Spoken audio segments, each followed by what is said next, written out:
At this point. Okay, welcome everyone to another episode of the Gin and Tonic Show. I'm Almighty Atheismo. With me today are Frank Stopspamming and Klingschor today, who is appearing as Vincent Laurent. Today we are discussing the origins of the Sunni-Shia split and its modern implications. If you'd like to join us, send a Skype contact request to the Gin and Tonic Show. Anyone who calls in is advised that we are broadcast live over Blog TV, and we also record for later upload on YouTube. Make sure that when you come on the show, you mute and minimize your Blog TV. Otherwise, you will hear and see everything twice, once on a delay, which will disorient you. And, all right, so we'll kick it off first to Kling, who is going to start with the death of the Prophet Muhammad sallallahu alaihi wasallam and the fallout. Go ahead.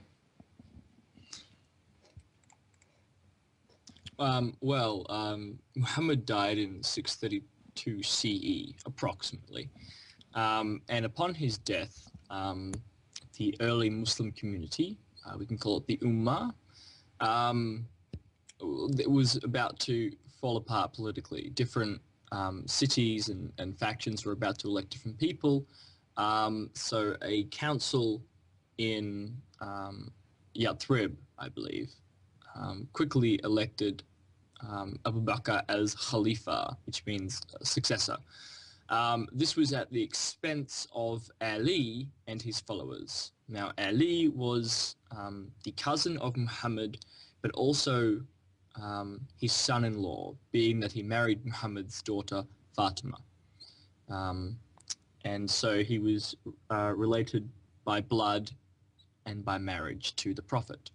And there were some who felt that Muhammad ought to be succeeded by Ali because Ali was extremely close to Muhammad. He's said to have been Muhammad's first follower by some. And his followers became known as Shiat Ali, the party of Ali, or simply Shiites. Now, Abu Bakr was elected as the Khalifa, and Ali accepted this. And upon Abu Bakr's death in 634 CE, Umar ibn al-Khattab took over leadership of the Arab Muslim Empire, again at the expense of Ali and his followers. Abu Bakr, I believe, nominated Umar before Abu Bakr died. Umar was murdered in 644 CE, and by a Persian slave who was a bit annoyed that Umar had conquered Persia. And Uthman ibn Affan was elected as the Khalifa by a six-man council, again at the expense of Ali and his followers. And do I hand it over now to Frank to go into details here? Yeah, we're going to hand it over to Frank. Now what follows is a very critical chapter, because up until this point, even though there's been political factions, this is, during the reign of Uthman, due to various policies that he enacted, things begin to unravel, and increasingly Ali and his supporters are not quite as willing to simply bite their tongues and allow their rivals to continue to operate the Ummah. So take it away, Frank. Yeah, thank you. Well, Uthman's reign was the beginning of that rift between Sunni and Shia Muslim. And he's not the only character that's at the center of events. There are others. There's, other than Muawiyah and Ali, there are also one of his cousins called Marwan ibn al-Hakam, who later became an Umayyad caliph, and he was the father of Abdul Malik ibn Marwan. And then also there's Abu Dharr al-Ghifari, who is considered by some to be the first socialist Muslim ever. And there's also his last wife, Naila, who spread the message after his death. Now, if we examine the story of the assassination of Uthman, it's an almost surreal one, as it's narrated in the Sunni history books. Let's look first at the background. The story goes as such. The people of Egypt were increasingly dissatisfied with the role of Abdullah ibn Abi Sarah. Abdullah ibn Abi Sarah is one of Uthman's cousins. He, as we mentioned in our last show, he was a Muslim. He was one of the people who wrote the Quran for Muhammad. And he became an apostate after finding out that Muhammad was a fraud. Because Muhammad would dictate some things to him and then he would make some mistakes and then recite them to Muhammad. And Muhammad wouldn't point out those mistakes and said, well, I will leave Medina and become an apostate. Anyway, so with this dissatisfaction with Abdullah ibn Abi Surah, people from Egypt came to Uthman asking him to remove Abdullah from that post. And the story goes that Marwan ibn al-Hakam, who I just mentioned, who was also the cleric and advisor, he used to write the letters and commands of Uthman to all the vast new dominion of Uthman. And so they, in order to accommodate that, those people who came from Egypt and who were complaining about the Abi Sarh, they wrote a letter saying that Abi Sarh should resign and come back to Medina, and that this council and the people of Egypt should should find someone who will be suitable from the companions of the Prophet. Now, on their way back to Egypt, the history books in Ibn Kathir and Tabari mentioned that they saw a courier going around their caravan back and forth. And so they captured that courier, searched him, found this other message also stamped by Uthman saying to Abdullah ibn Abi Sarh, when these people reach Egypt, kill them all and nullify their message. And so once they found that, they went back to Egypt, and they went back to Medina, and more people came from Egypt, surrounded Uthman's palace, asking him to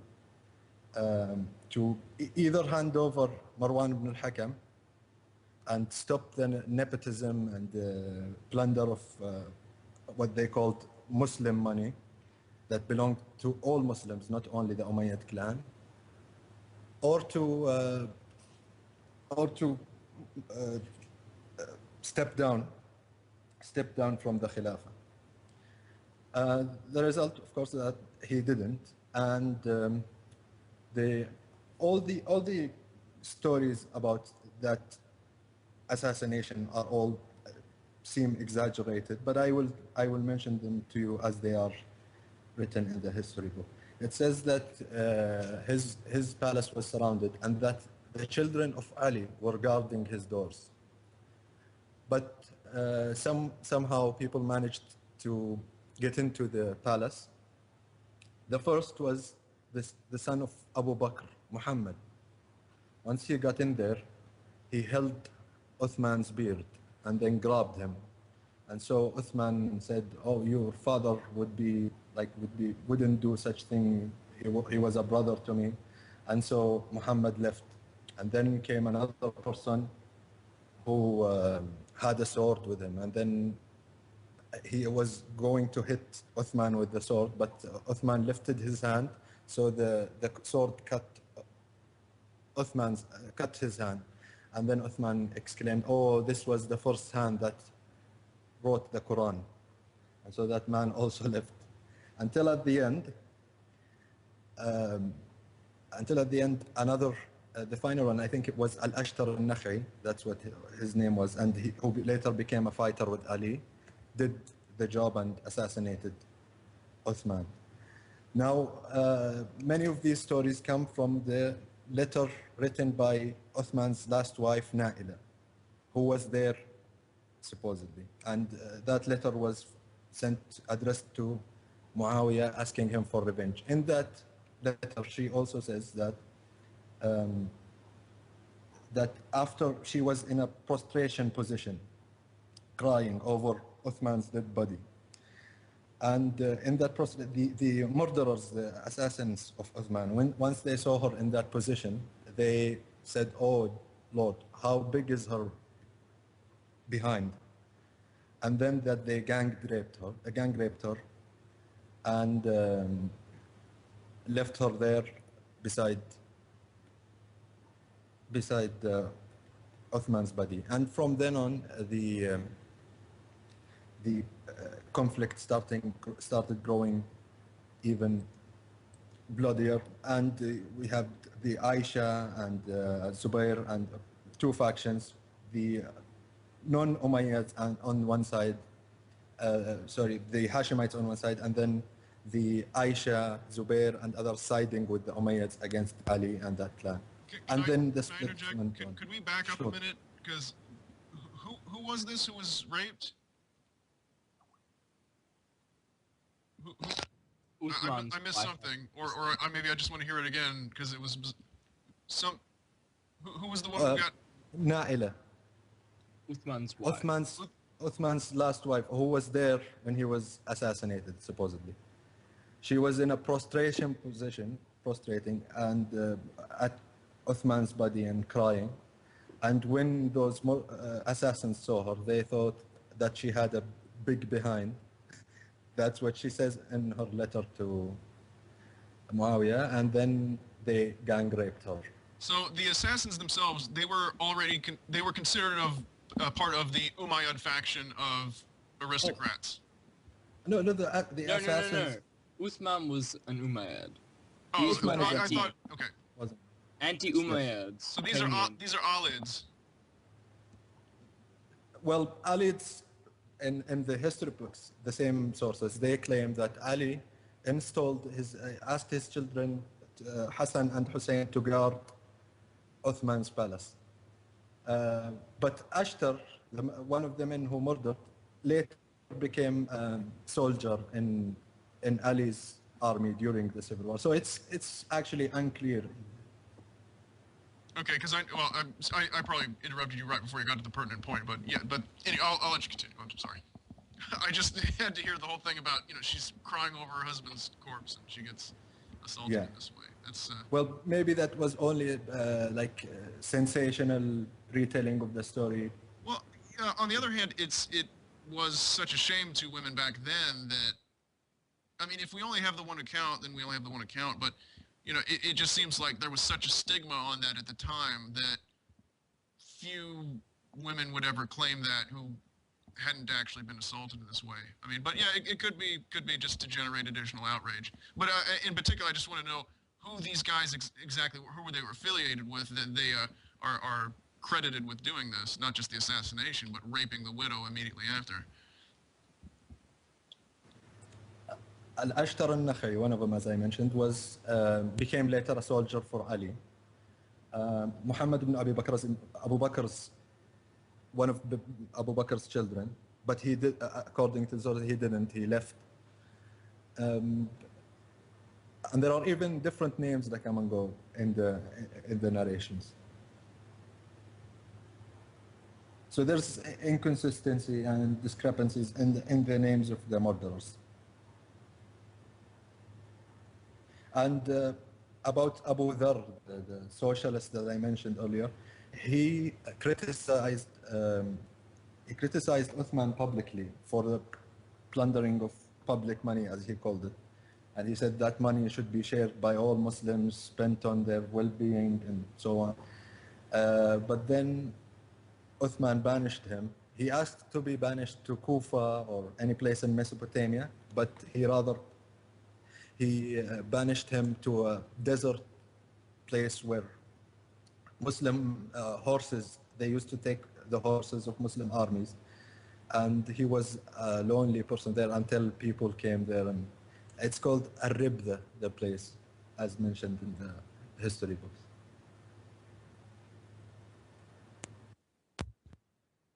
That brings it, so the primary So then the primary goal of the unrest was just nepotism and Uthman hang. I mean, it couldn't have been just that one controversial assignment of Abisar to Egypt, right? I mean, weren't there other protests leading up to that?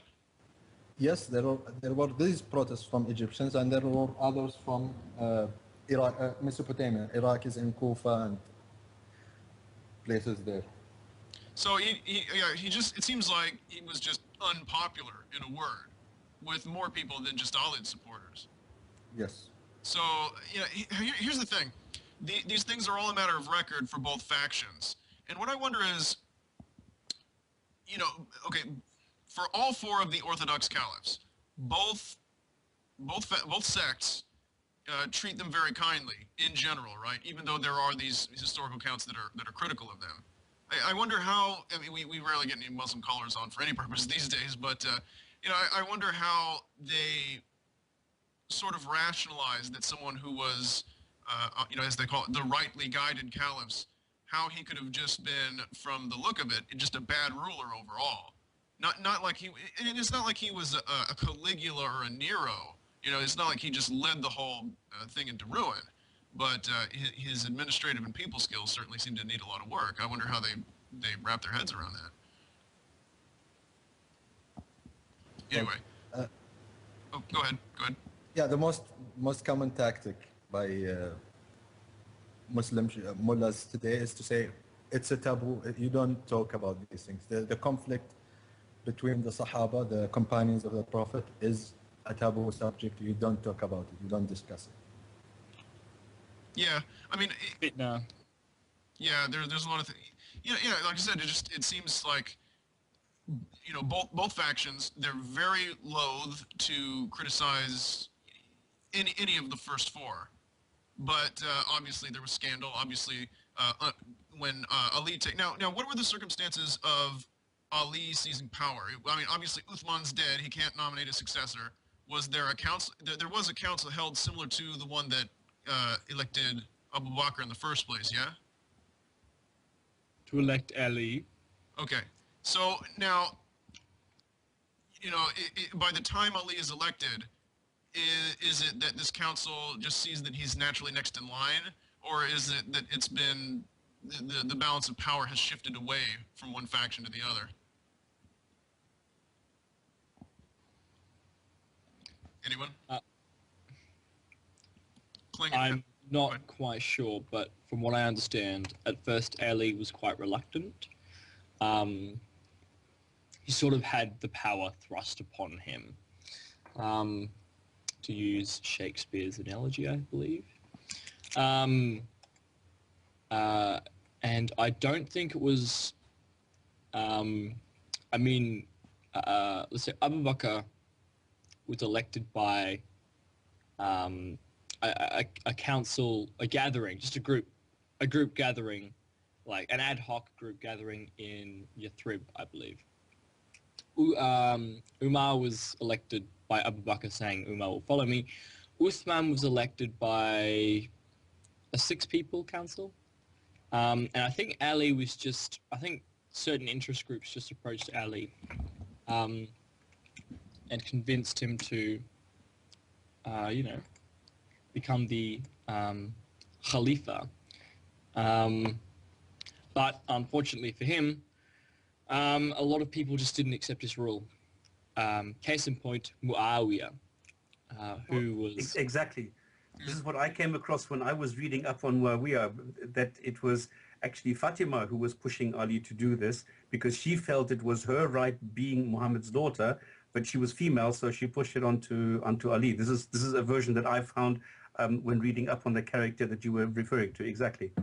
So I mean, it's really, when you come down to it, it's the history of the Arabo-Persian Empire is much like any other dynastic succession you'll find in European or early ancient Mediterranean or East Asian or Indian. It's just when the rights of succession break down, a civil war is right around the corner, and that's what you ended up getting. Oh yeah, I mean, it kind of really kind of stupid of Muhammad not to elect a successor or be clear and say, the form of government that I want to follow me is... And Yeah, he didn't say anything. Yeah, lately I've been reading Herodotus's histories, and there's this one part where these 7 people who have just assassinated a usurper to the Persian throne, they're standing around talking about different kinds of government, just on the spot with the blood dripping from their knives. They're saying, okay, now that we've done this, what kind of government should we install? And it reminds me a lot of this sort of situation. I don't understand how I don't understand how anyone could have that lack of foresight, although it's certainly not the only time in history we see a similar situation where a ruler dies and leaves no clear successor. But when you've said that you have prophetic abilities or divine revelation at your disposal, it seems especially glaring of a mistake to say, I mean, they say, for example, that Nostradamus, and I'm not a believer in Nostradamus' prophecies, but there's an anecdote about him that he predicted exactly how he would die, and that, of course, then he died in exactly that manner. Now, a lot of those things are written after the fact, but it just seems to me that if he really was receiving, talk to the angel Gabriel and so forth, how did he not know exactly how he would pass away and then exactly what would happen afterward? And the fact that things unraveled in this regard so quickly, in reality, if it were not for Muawiyah and his, political genius, it would be likely that everything would have fallen apart almost immediately. Well, at that juncture when, okay, well, anyway, to bring people up to speed for those who aren't that familiar with the history, Uthman's dead, Ali's supporters hail him as Caesar and try to, get him into power. But since there's no official means of like I said, the rights of succession have broken down completely because there were none, and now you have this 3-way civil war between himself, the governor of Syria, who then sort of took up the cause of the aristocracy, and then you had a third faction. Zubair and Aisha were part of the same faction in the Hijaz, yeah? Yes, I think so. Although Zubair, I believe actually during the second fitna is when he actually makes it like a proper claim and actually declares himself Khalifa. But yeah, well, it happened right on the heels of the first encounter with Muawiyah. Yeah, well, let's see. Upon Ali's assassination, Muawiyah ibn Abu Sufyan. Basically, he's a relative of Uthman, and he thinks that Ali has not punished and will not punish the killers of Uthman, and so that's why he opposes him ostensibly. And Ali and him go to war. I mean, first of all, Ali fights Aisha, and then they sort of come to some kind of truce or whatever. And then Ali fights Muawiyah. The battle is indecisive, but what happens is that a radical faction of Ali's army, so a radical faction of the Shiites, actually become disillusioned with Ali and decide to kill him. They think he's sold out or something like that. And so they try to kill Muawiyah, they try to kill Ali, and they try and kill the ruler of Egypt who was mentioned earlier, whose name at this point eludes me. What was his name again? The guy who was... Ibn Sarah. There, right. And so basically they fail with trying to kill Muawiyah. I'm not sure how they go with the Egyptian, but they succeed in killing Ali. And so Muawiyah just assumes control of the Arab Muslim Empire and establishes a hereditary dynasty, the Umayyads. Now, in 680, however, Muawiyah dies, and he is succeeded by his son Yazid, whereupon Ali's followers, the Shiite Ali, the Shiites, led by his son Hussein, who I think is pressured into doing this by Ali's followers, rebel against the Umayyads and subsequently massacred at Karbala, which is in modern-day Iraq. And this day is commemorated forevermore by Shiites as the day of Ashura. So, as you can see, there were gradual steps in what eventually became the breakup. But in summation, it began as a purely political divide, and then we'll get into doctrinal divides in a minute. First, I want to take our first caller, Bengali only, or possibly Oliver. Every guest could possibly be Oliver. I suspect everyone. I go to people on the street and I say, "You're not really Oliver, are you?" And they're like, "I don't know what you're talking about." I'm sorry. Again, the Kharijites, they sent 3 assassins, as Kling mentioned, but the third one was to Amr ibn al-As, not to Ibn al-Sarh. Yeah, right. Sorry, that's who I was. I meant. Bengali, are you with us? Yeah, hello. Hi, thanks for calling in. What do you have for us today? Yeah, I'm fine. So I have one question, that is, if we see that Islam is growing in Europe, especially in France and United Kingdom, so what do you think, how will you going to cope up with it? Anyone want to take that before I comment? That entirely on topic comment on topic with our subject. No, it doesn't matter. Callers can talk about whatever they want to talk about. All right. Well, I mean, when the there was question lots to of ask, Chinese. King, first you need to ask, what is it? What is growing? Where does this come from? Is this a fact or is this wishful thinking? Well, I was just about to say, in Australia, when there was lots of Asian immigration, people talked about the Asian invasion, and nothing came of that. When the Italians were migrating, everyone was like, oh, they're bringing the mafia with them. They don't speak English. And nothing came of that. I mean, when the Jews were coming in, right, it was oh, those Jews, they're undermining our society, and nothing came of it. The Irish, when they were coming in, they're Catholic. They owe their allegiance to the Pope. They're different. They're racially inferior. Nothing came of it. Well, and yet I am told that even though they were wrong about the Irish, and they were wrong about the Jews, they were wrong about the Italians, they were wrong about the Chinese and the Japanese and the Mongoloids, but Mongolians. Yeah. However, with this wave of immigrants, this one is different. This one will take us over and destroy us. I'm sorry.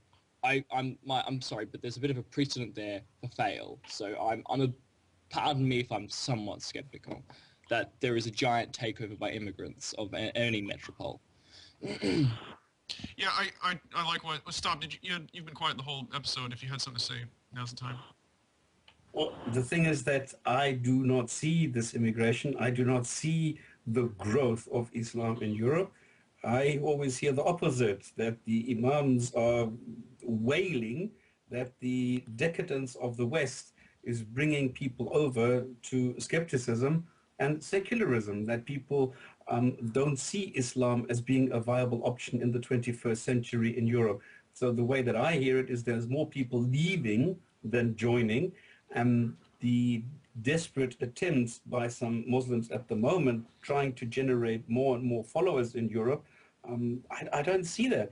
On the other hand, you have the extremists, which are being followed very closely by the national security organizations, keeping an eye out for those people that are trying to, what do you call it, cause mischief in the country. Like this latest thing where Al-Qaeda is supposed to lay fires or something. I mean, that is desperation, pure desperation. I mean, that's like those angry anti-police riots and stuff. I mean, I can, like, I've been in, when I went to London, a mate of mine took me around to some of the more ghetto areas of London. And I get that in some areas, there are these, you know, I mean, like places like a place where Anjem Chowdhury lives. What is it? Tower Hamlets. And in those areas where there are these little Muslim majorities, right? These I can't swear on the air, I think. So let's just say these silly duffers like Anjem Chowdhury are being really aggressive and really, you know, I mean, putting up "this is a Sharia zone" signs everywhere, and "oh, we're in an emirate now, guys. And you come into this zone, you're not allowed to be homosexual and you're not allowed to drink. And if you're a woman," like pressuring and threatening women around in the area so that they all have to wear burqas and so forth. I mean, and so that sucks, to say in the least. And that's real, that's a problem. But, I mean, the reality is that they are, like, a tiny minority. I mean, like in Britain, what is it? The population of Muslims is like 6% of the population. In Australia, I think it's less here. than... While you guys were talking, I brought up some statistics from a 2010 Pew report. 4.6% in United Kingdom, almost 1 out of 20. Anyway, go ahead. No, it's like 30 lakhs plus, more than 30 lakhs out of 6 crore. What? I'm not sure I followed what. Yeah, I actually didn't understand what you said. Sorry. Did you say 30%? 30 lakhs. 30 lakhs. 30 lakhs out of 6 crore. 30 lakhs. Okay. Anyway, go ahead, Kling. No, I seriously don't understand what you're saying. It's fine. We'll just move on. Okay, the question is, Bangani, why do you think that Islam is growing in Europe? If you see the population trend of United Kingdom, you will find that in last 20 years, the Muslim population in England and UK, you will see that the trend is very dangerous. They are growing rapidly, and the intention of the Muslim people, they want to reconquer the Europe. Once 600 years back, they conquered Spain, so they want to re-establish the Islamic caliphate in Europe. So what makes you say this? Yeah, I mean, what brings you to that conclusion? The Muslim immigration video was made by Christians, and it used, like, it's been largely discredited, if that's what your source is. I mean, even the I'm asking what the source is. If you read their religious books like Hadith, no, that doesn't cut it. Look, the Bible says murder people and kill babies and so forth, but Christians don't do it. It doesn't matter what the Holy Book says. People do this. They bring out the Quran and say, therefore, you shouldn't trust Muslims, or therefore, it doesn't follow. Just because it says something in the Quran, that has absolutely, like, nothing to do with how everyday Muslims may or may not act. You actually have to, like, bring us the doctrines, like, that Muslims today follow. Like, just quoting a hadith means absolutely nothing. Well, I would disagree that it means nothing. I agree, but it means you cannot look at a hadith that says kill the unbelievers and therefore conclude that Muslims today believe that. Like, case in point, look at Christians. Christians don't follow the Old Testament. They don't follow the Bible. The Bible's extremely sexist, and most Christians don't follow that. I mean, most Christian women, I should think that they can have positions of authority over men, whereas the Bible explicitly forbids this. New Testament does. So, of course, you know, just because the Holy Text says something, it does not follow that the believers follow. So what is your source?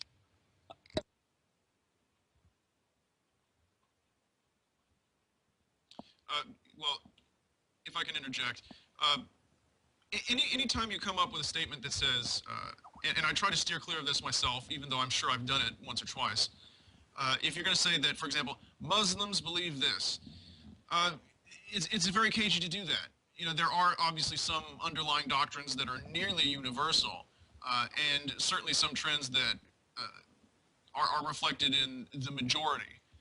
And of course, there are very obnoxious minorities. But I don't think we should take at face value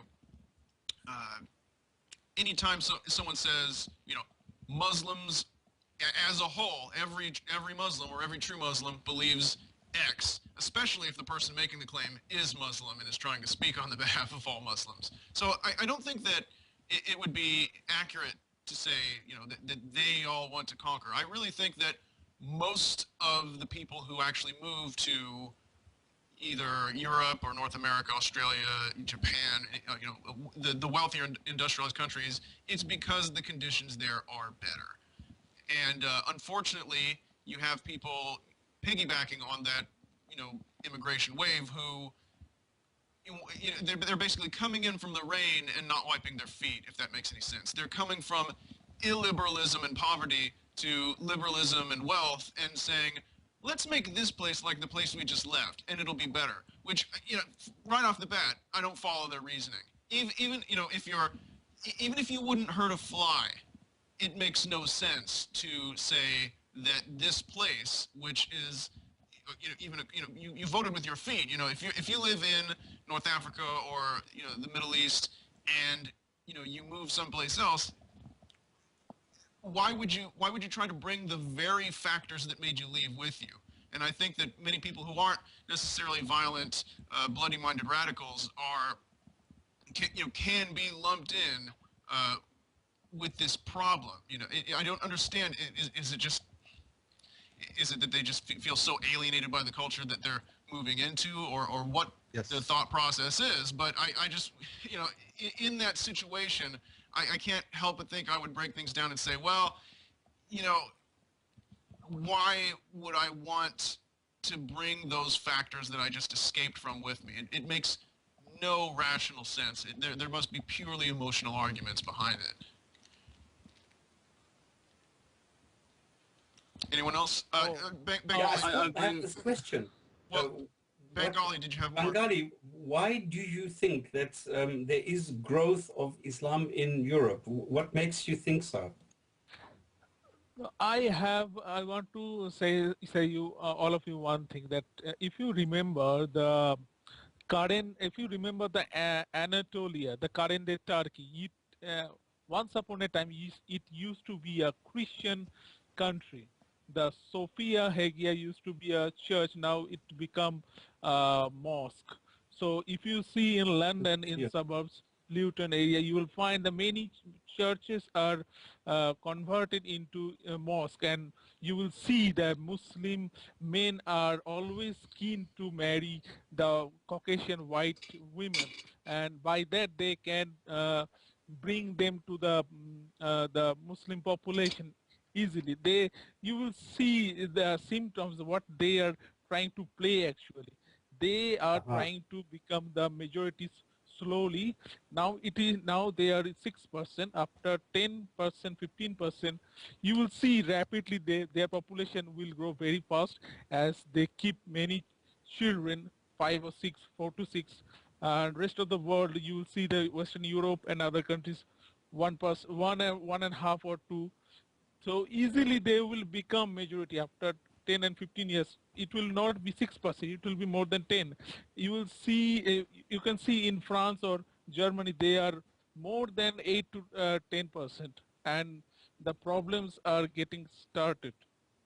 Okay, so what you are saying, this is a general issue that you are saying there should be caution flags to watch this. Is this what you are saying? Yes, you need to be cautious. I am from India. That we can see the problem in India. Muslim percentage is like 18 to 20%. Already they divided our country in 3 parts. One is Pakistan, one is Bangladesh, and rest of the India. So once they become majority in some area, they will declare the Shariat rule. They want their land. So their Muslims are they are the opportunists. They're the opportunists. You will have to be very cautious. There's the opportunist people. They always know how to keep their right. Look, they are allowed to make a mosque in London, UK, but Christians or the Hindus are not allowed to make any any temple or churches in Saudi Arabia or any Muslim states. It is haram. So look their intentions. Not any Muslims. Okay, I would just say thank you for your opinion. What you need to watch out for, though, is that you do not fall for propaganda which is not based on facts, because there are some things that you are saying now which is not factual, which is not factually correct. So you need to check the sources if you do want to come to an informed opinion. I mean, the thing about Anatolia. I just have a quick comment here. Yeah, let Frank go. Muslims in Europe now, in Belgium, in Brussels, it's been. These are official figures. It says there are now 25% who are Muslims in Brussels, 1/4 of the population. And as you may know, the most vocal usually among Muslims are the Salafists, the hardline conservatives.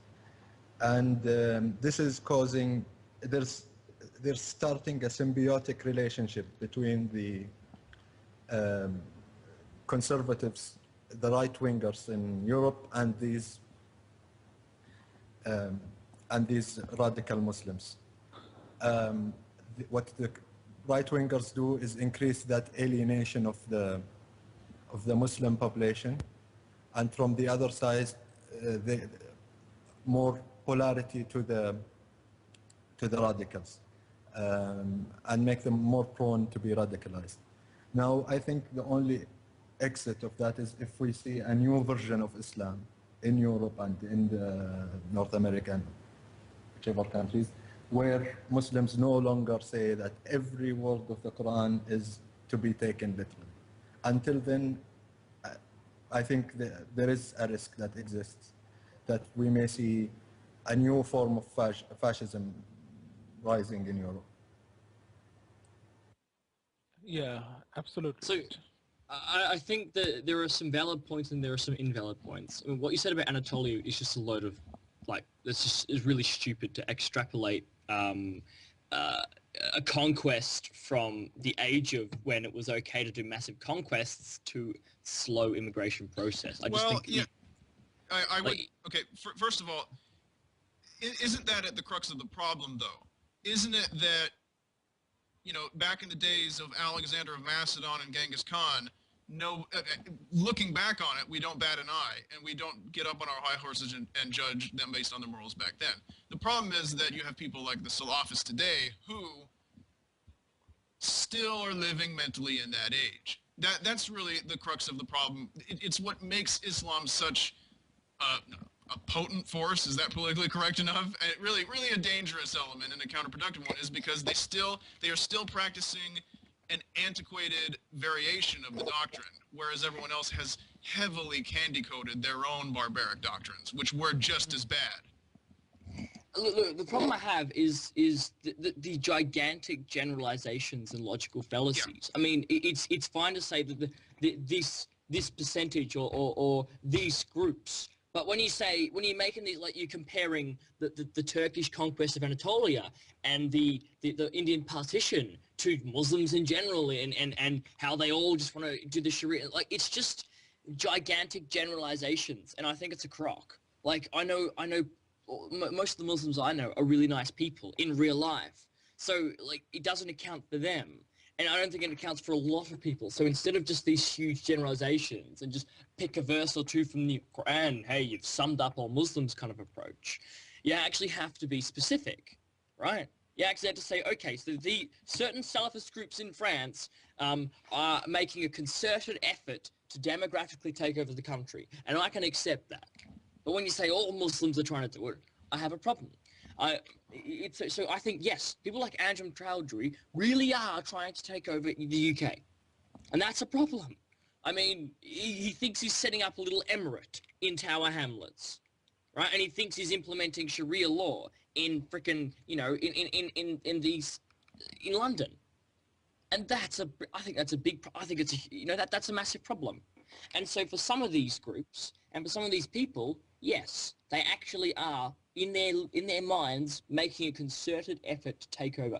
But we have to specify that these are these groups rather than just saying all bloody Muslims, because as this episode demonstrates, they're actually not one big block. You know, there's actually a bit of nuance there. You've got different groups with different aims, you know, and different factions and so forth. So I'm just, yeah. I'd like to come back with some actual figures. Here's the thing is, you hear statistics being shot off by different parties, and sometimes it's difficult to know what to believe, and even amongst the most carefully conducted polls, there's still going to be some variation. So I've looked up from both almanacs and from some tabs that I've opened up just now. Obviously, the European countries that contain the highest Muslim populations are those that have been historically Muslim for a while, since the days of the Ottomans. And that's, of course, Albania has over 80%. Bosnia-Herzegovina, unsurprisingly, has 40%. Then you have Macedonia, has about a third are Muslims. Then you get into, let's see, after that it's Russia and Georgia actually, if you count Georgia's a Caucasian country, but it's European enough, I guess. So those Russia has Eastern European countries like Hungary, like 30% plus. Yeah. So anyway, no, look, hold on. Russia has about 12%, according to, and I'm averaging out between. I've looked at like different. While you guys are talking, I've looked at different sources. These are amalgamations of the different polls that have been taken. The oldest of them is 2010. The newest is 2012. Now, Russia is about 12%. Georgia about 10. And then you get into after that of Western Europe. It seems that France has the most, with 7.5% according to one source. I can look this up again. So it seems that in Western Europe, there are a lot of people giving very exaggerated numbers, and I don't know how they're conducting their research, but if it was just 5% and you have, okay, let's say for example, if you have a European country, Europistan, and you have 1 out of 20 people in your country, let's just say, and then you see people, like these Chowdhury and his group outside of Downing Street saying, cheering on bin Laden and saying that they want to see another 7/7 attack there. Obviously that's not the best way for a guest population to ingratiate itself into a host population. But, we always have to round that kind of influence down. And it's really difficult to tune out someone who's in your face screaming that they're going to kill you or enslave you. But nevertheless, we do have to, just for the sake of accuracy, not for any reason of trying to be gracious about it, but just for accuracy's sake, we need to be careful about whose numbers we believe. And of course, at no point is there a group, race, or religion, or any that are truly a hive mind and are operating 100% under the same banner or for the same cause. I do think, however, that if there's some sort of Islamification of a historically non-Muslim country, I think that it would happen mostly by accident, and then I think that the people who are responsible would immediately regret it, because, like I said, they're making the place they're moving to like the place that they moved from, which just seems incredibly thoughtless. But I think that, for better or worse, a lot of these European countries that are receiving these relatively large numbers of Muslim immigrants, they're going to crack down on immigration, whether you think it's right or wrong, whether you want to see it or don't want to see it happen. The fact of the matter is there's just such tension between these groups that you're going to see more and more, basically anti-Muslim policies, but also anti-immigration policies, because I think that more people are coming in than can really be culturally digested by those populations. And I think that that's with any group of immigrants, as Klingschor was saying, you have a group of immigrants, they don't get along with the natives to one extent or another, and then there's this hysteria like they're going to take over. But almost without exception, they become attuned to the culture of the country they're moving to, because they're just a drop in a bucket of water. However, with Kling's example, if the Aboriginal Australians were to show concern at the European influence, that would have been downright sagacious, because of course so many people move there so fast with a higher level of technology that they just, just like we did in North America, wipe the natives out. But that is not very likely to happen. You even see that this, as a matter of fact, with to an extent, in the initial Muslim conquest, they largely became integrated with the more influential cultures of the people they invaded. It's just one of those timeless dynamics. Yeah, I mean, I think you could almost say that the majority of the native peoples, like a lot of so-called Arabs today, aren't Arabs. They're actually natives who just speak Arabic and think that they're Arabs, because the Arabs became so... I mean, like, Islam became nativized. Like, Persians, most of the greatest scholars of Islam were Persians. Al-Bukhari, Muslim, as in the Hadith compilers, like Al-Ghazali, and so forth. So.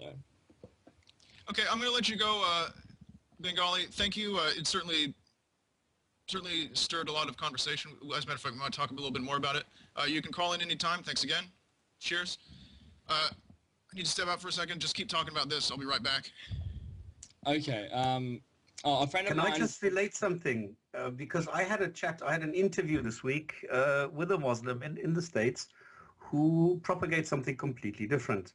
What I'd like to do is for the next show just play this for the first 10 minutes and maybe even get him in personally, because he propagates exactly the opposite. Because he says, yes, the Quran is something that was written by a God, but what is happening today is that Muslims are backwards. And Muslims are backwards because they have never been taught critical thinking. And he is a Muslim who says we need to teach people critical thinking. And that is the goal in his life at the moment, to bring Muslims back, to instigate the renaissance of the Muslim golden era. And what he wants to do is reinterpret the Quran to mean what is actually intended, to make it a viable solution again in the 21st century, which at the moment it is not.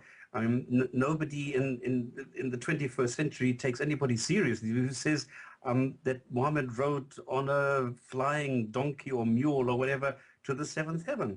So what he is doing is he's saying, no, this is just, it's a metaphor, it's whatever, it's allegoric. So he wants to change everything, and he says the goal should be to bring Muslims into the 21st century.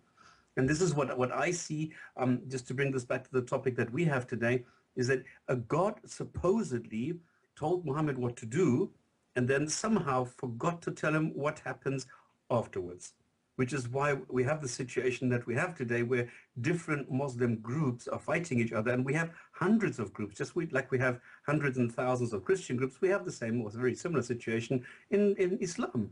So there are Muslims who are being very realistic about this, who are trying to change it, but there's far and few between. So we'll have to see whether this is going to change in the next couple of years.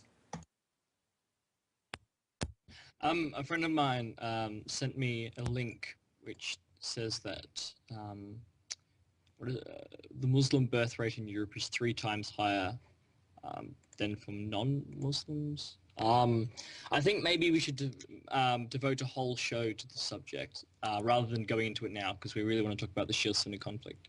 Perhaps next show we can have Muslim immigration, facts and fiction. The thing about Muslim immigrants having 4 to 6 kids is simply not true. I'm sure that somewhere there's a family that's doing that, and it is a fact that birth rates on the whole are higher among the immigrants, and then much higher in that same population in their country of origin. Actually, that's a good question. Would be to compare, quote unquote, Muslim birth rates in UK, which I suspect is really like Pakistani or Bengali birth rates or whatever, to like Jamaican birth rates and other immigrants, and to see if you can't, because there's no reliable statistic on how many Muslims there are. Well, okay, I've done a lot of sifting through various. It's hard to believe it's hard to know which source to trust. I never trust a single source. I always index several and average them out. But from what I've found, it's the first generation of immigrants are still mentally of the culture from which they come, including the different aspects of their society that cause their birth rate, their overall birth rate. How much emphasis is there in their culture on having a lot of kids, what access to birth control, how much acceptance or taboo or stigma of birth control and so forth. And what you find is the first generation has more kids than, you know, the country they're moving to if it's a highly developed country, because in the developed country, it's mostly about family planning. It's mostly about keeping families small. So it's a little bit larger. But what you find is that with each generation, as with so many other aspects of their, you know, behavior and attitudes, it averages out with the population. So the idea that they're going to breed like tribbles and take over the whole ship, I don't think that's a realistic scenario either. The other thing is recruitment. Recruitment is very low. I don't know how, you know, there are some people who will say, oh yeah, it's the fastest growing religion, and they don't take into account that that is due entirely to its birth rate.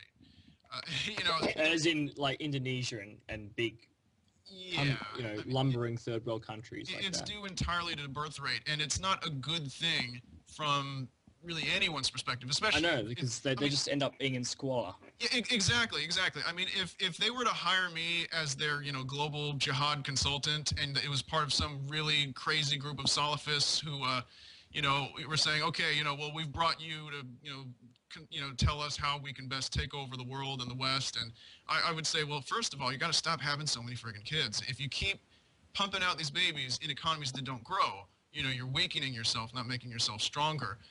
So, I mean, they kind of learned. I'm not saying that they should adopt a policy that's as draconian as what, say, the Chinese have had, but I do think that they need to have that, turn the corner that the Chinese have in realizing that it's not just the sheer number of people that you have. And as a matter of fact, if you have more people than you can realistically support, especially when you have so many people in North Africa and the Middle East who are living in such arid conditions where local food production is relatively limited, it's just not a good idea. I mean, and it's not just local food production.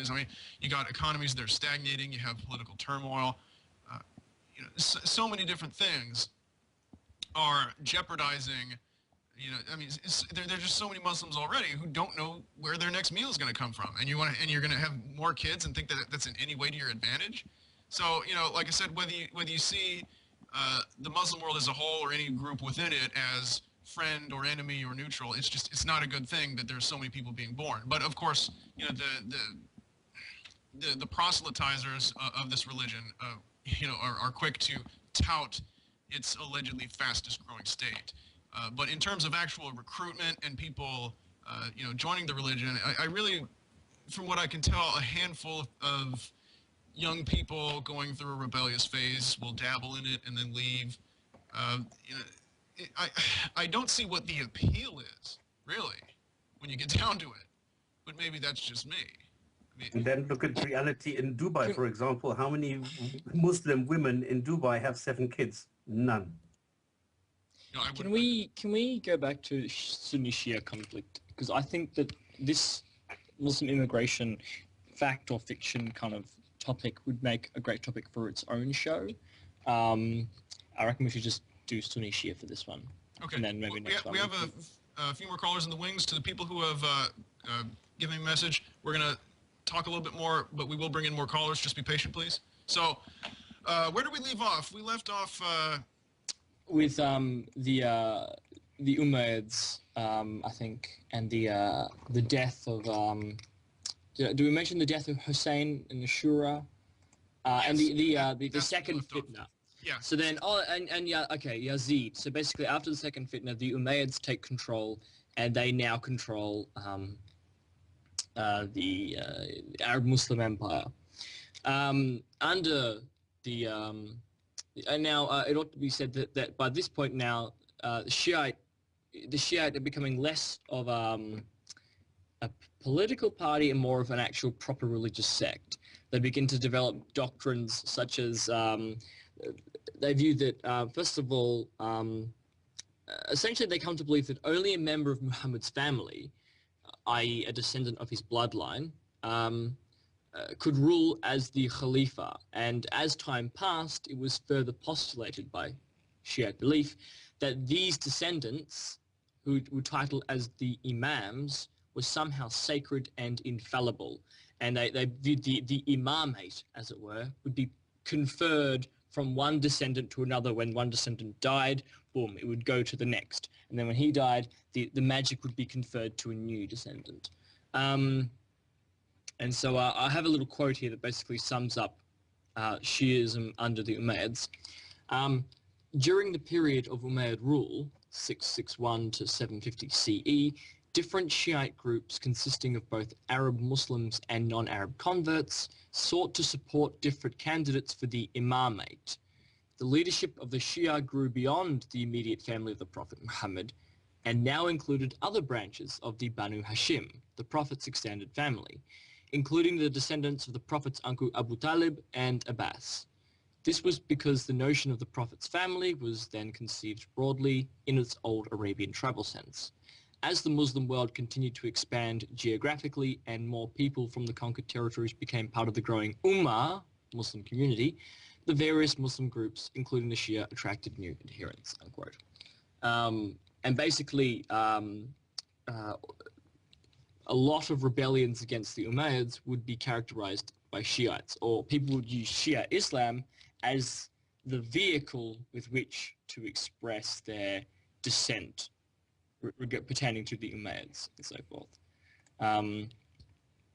But and indeed, in 750 CE, the Abbasid dynasty overthrew the Umayyads using Shia Islam or Shia ideology to legitimize their claim to the empire, claiming, that and Abbasid derives from the fact that they are descended from Abbas, Muhammad's uncle. But unfortunately for Shiites, first of all, they weren't of the pure Alid dynasty. They weren't descendants of Ali. They were descendants of Abbas, so that they weren't like weren't of the proper bloodline according to Shia ideology. And upon their ascension to power, they betrayed their roots and began to systematically murder members of the Alid bloodline, so descendants of Ali, to eliminate potential rivals and political threats. And I remember reading somewhere that in one of the Abbasid caliph's palaces, down in a basement somewhere, they discovered a room full of the bodies of slain Alids. So, and it was due to this kind of oppression that Shiites cultivated dissimulation. So that's taqiyya. I'm not sure if any of you have heard of this before. Yeah, I'm sure many of you have heard of taqiyya or whatever. This is actually, whatever you've heard, it's probably wrong. The reality is that taqiyya was developed by the Shiites because they were being murdered. And what it means is lying, basically, to protect yourself. Like, for example, they'd pretend that they were just, oh, yes, I'm just an ordinary Sunni and I support the Abbasids. Or in actual fact, secretly, they were Shiites. And political quietism, which means that they tried to just accept the secular regime and just sort of not try and take over themselves and take power. And actually, one of the famous Shia imams, Jafar as-Siddiqi, I think. Who was the sixth Shia imam? Frank? Ja'far al-Sadiq, yes. Right. He made taqiyya mandatory for Muslims, for Shia Muslims, his followers, because it was getting so bad. And I think, was Jafar assassinated? Was he poisoned, or was his son poisoned? I think they were. I'm not. Yeah, most of the Shia imams met a grisly fate, so his concerns were well founded. There's only one imam who's not considered assassinated, and it varies on which Shia sect. Just to be clear, these imams, they were like they considered themselves to be a government in exile, in essence. They considered each imam to be sort of like the person who should have succeeded Ali, and of course they considered Ali they think that Ali should have been first, which is odd. Now I've kind of gone a little bit off track. According to Shia sources, as much as you guys are aware, how do they reconcile the acceptance of Abu Bakr and Umar if they think that, do they just write it saying, yeah, we went along, we were gracious, we played nice for the benefit of the whole? I mean, is it a sign of a radical Shia sect that they would criticize even the Orthodox caliphs? Or does everybody keep their hands off the Orthodox caliphs? Anybody? I would imagine that they called it heresy. Well, the Shiites believed that Muhammad had in fact, the Shiites have hadiths claiming that Muhammad publicly elected Ali as his successor. So how do they justify Ali accepting the decision? I imagine that they would say, okay, but Ali, for the greater good of the Muslims, went along with it, or something like that. It seems like Muslims from both sects are so reticent to criticize the Orthodox caliphs that they invent these devices where they can say that everybody played along, everyone got along fine, I think some Shia actually ritually curse. Yes, they still do. Like in their prayers and stuff. Abu Bakr and Umar. Do you remember the Australian Shia Muslim guy from Iraqi, I think, from Sydney, who was arrested in Saudi Arabia for committing blasphemy and then lashed. That's It was famous. It was an Aussie guy. That kind of thing happens pretty frequently. I know, but it was a famous. Oh, that incident of the hundreds that we hear about every year. No, come on. It was an Aussie guy, so that's why it was notable over here in Australia. Anyway, okay. Well, the reason why he was arrested was because he said something mean about one of the Sahaba, I think, one of the companions of Muhammad. I'm not sure if it was one of the Rashidun caliphs per se, but the Shia just ritually curse, like Yazid and Muawiyah and I can understand and Uthman especially, I think. Okay, that's Omar. Excuse me.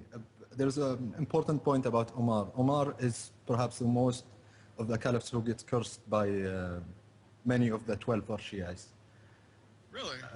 Yeah, absolutely. And there's one interesting interpretation of this by Ma'ruf al-Rusafi and other Arab Muslim scholars, secular ones, I mean, who said that the root of this is Omar's treatment of the Persians, and that Shiism being now predominantly a Persian sect, and that resulted from the way Omar treated the family of Yazdegerd, especially the final emperor of Persia. And what's also interesting is that one of the most sacred persons from the Imams, from whom all the following Imams descend, who is one of the children of Hussein ibn Ali. So he's the grandson of Ali.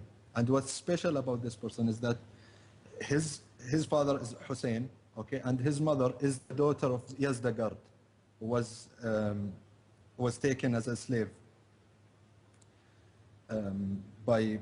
during the Omar era. And they believe that Omar, all right, I think I'm getting a message from Atheist Ghost, and perhaps he's an ex-Shia. Perhaps he should join us. I'll tell him he has more to say about this, okay? Yeah, if Atheist Ghost, if you're in the chat, I mean, because Shia Islam is largely a blind spot for me. I study mostly the Sunni traditions and history. So, you know, I'm shooting in the dark if nobody knows any better about Shia Islam. One of the more extreme stories that circulate among some Shia, the extremist Shias, is that Umar beat up Fatima until she had a miscarriage, and one of her ribs were broken, and that he paraded her on a donkey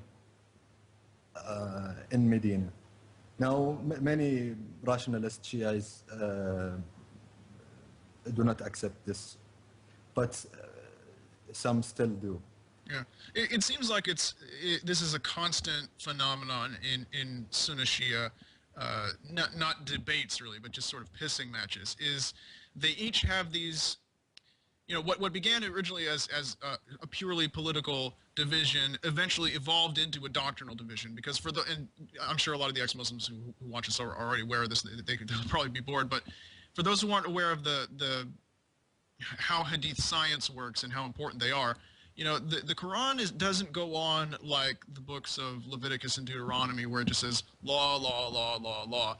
There are rulings on different things here and there in the Quran, but the majority of the law, custom, ritual, principle, legal and theological theory come from the Hadiths. The bulk of the religion itself comes from the Hadiths, and the thing is that the way that one of the premier Persian scholars who compiled the most trustworthy editions of hadiths and collections, the way they would ratify them as being sahih or hasan, that's, you know, authentic or good, versus weak or inauthentic, is they would say, okay, who said it, how many people said it, and, you know, what is the chain of narrators. That's one of the key principles, is, you know, who told who, and if anyone along this chain is considered unreliable, then the hadith is dropped.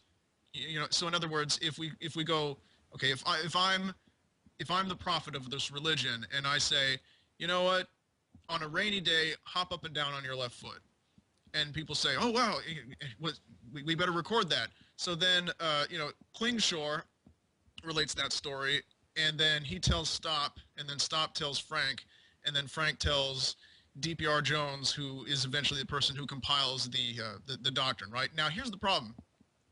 If anyone out there has an issue with Stop Spamming, whether they just don't trust his character or he fell on the wrong side of some political divide, then they reject that hadith on the grounds that they don't trust his character. And it's like so many different partisan quibbles and revisionist histories you hear today, wherein people of different political factions will smear the records of and accomplishments of people of the other faction. So what you have is, because, you know, okay, for example, if Stop went on, let's go back to that example I made before. If I say, okay, on a rainy day, hop up and down on your left foot, and Kling hears it, and then on another, let's say like Kling and Stop hear me say that, and then I say, okay, on a windy day, rub your, you know, pat your head and rub your stomach, and then Stop and Frank hear that. You understand?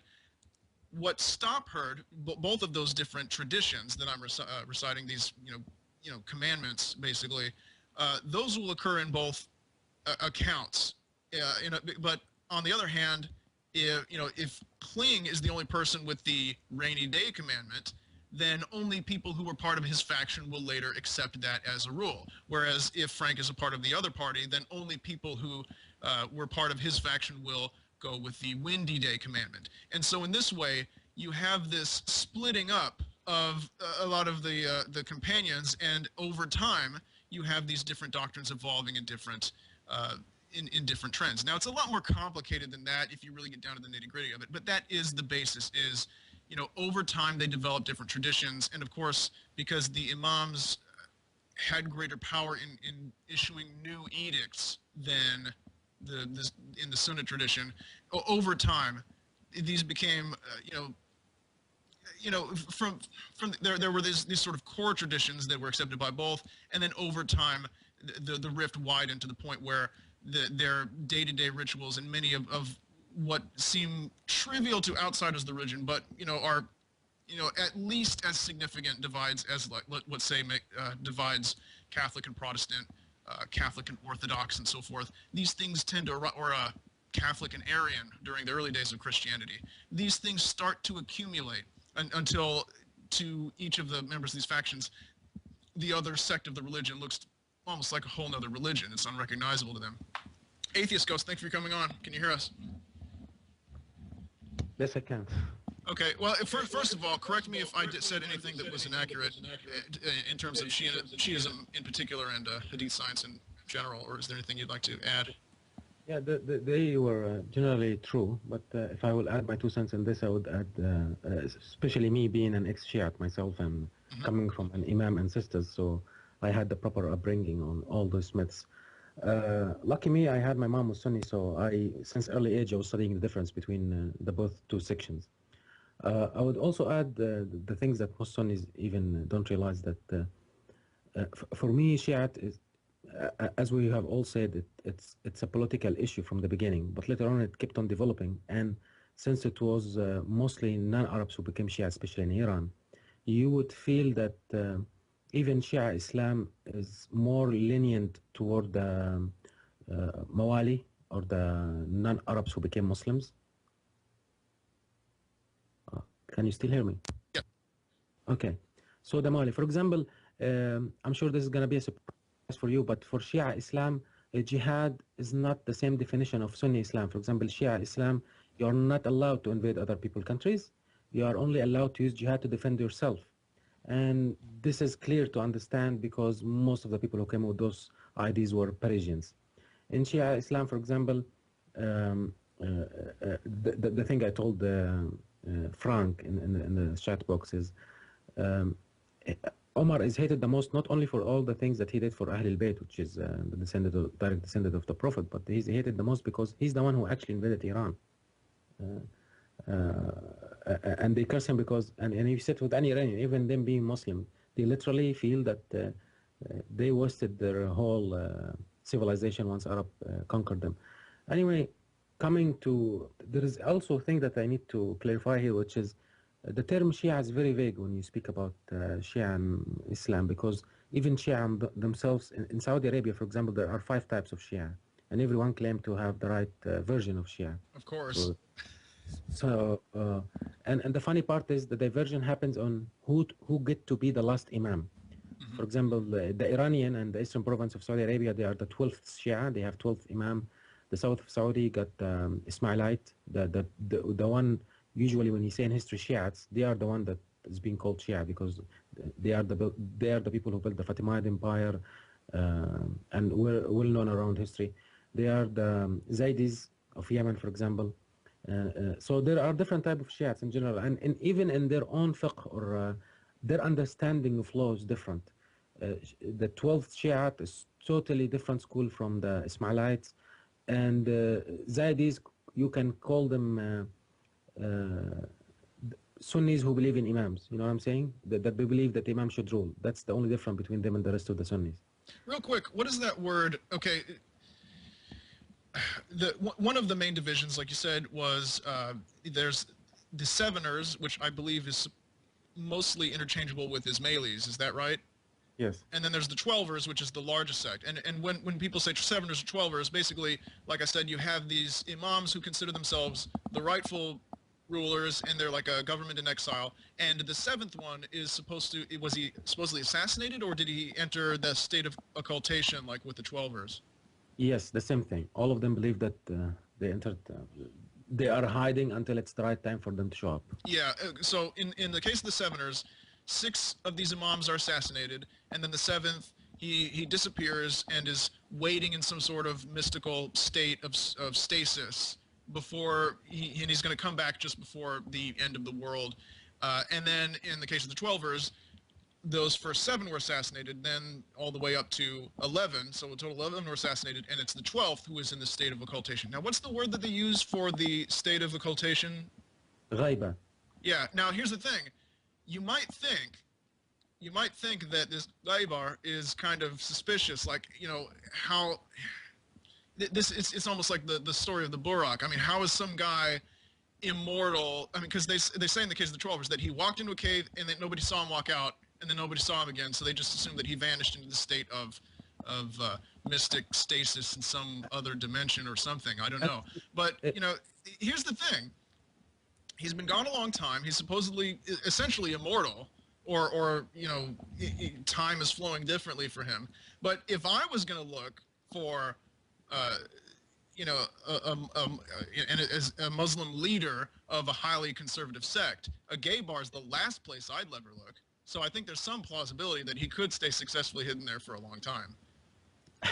Actually, the Shiite, now I'm talking about the sect that I know the most, where I come from, the 12th.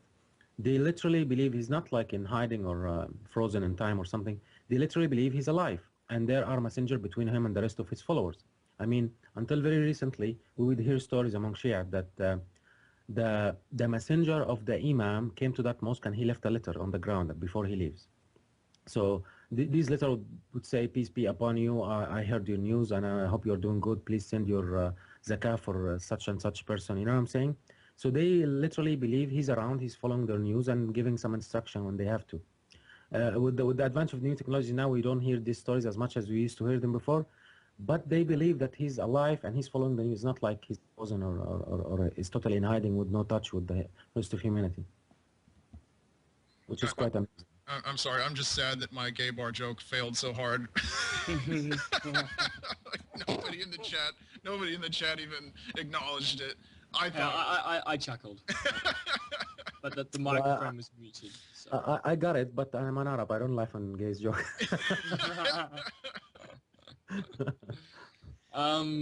Yeah. Well, when did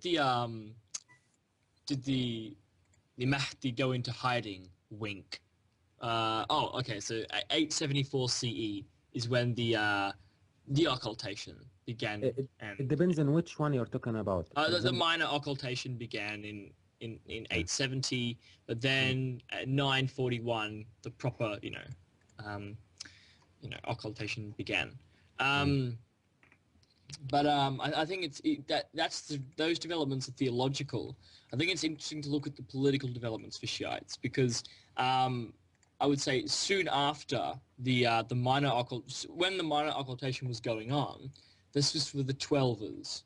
But meanwhile, in the Barbary coast, the Fatimites, the Ismailis, the Ismaili sect became active, and beginning in 902 CE, Ubaydullah al-Mahdi Biallah, I think that was his name.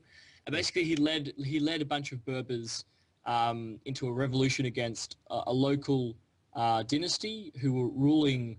You know, when how the Abbasid Empire broke up into many local petty dynasties who were sort of officially part of the empire, but in reality they were just their own powers, who only had a nominal, recognition of the Khalifa, right? Well, one of those local dynasties was ruling in the Barbary coast, which is this is like Tunisia and Libya, this kind of area. Basically, this local dynasty was overthrown by these Ismaili Shiites who basically conquered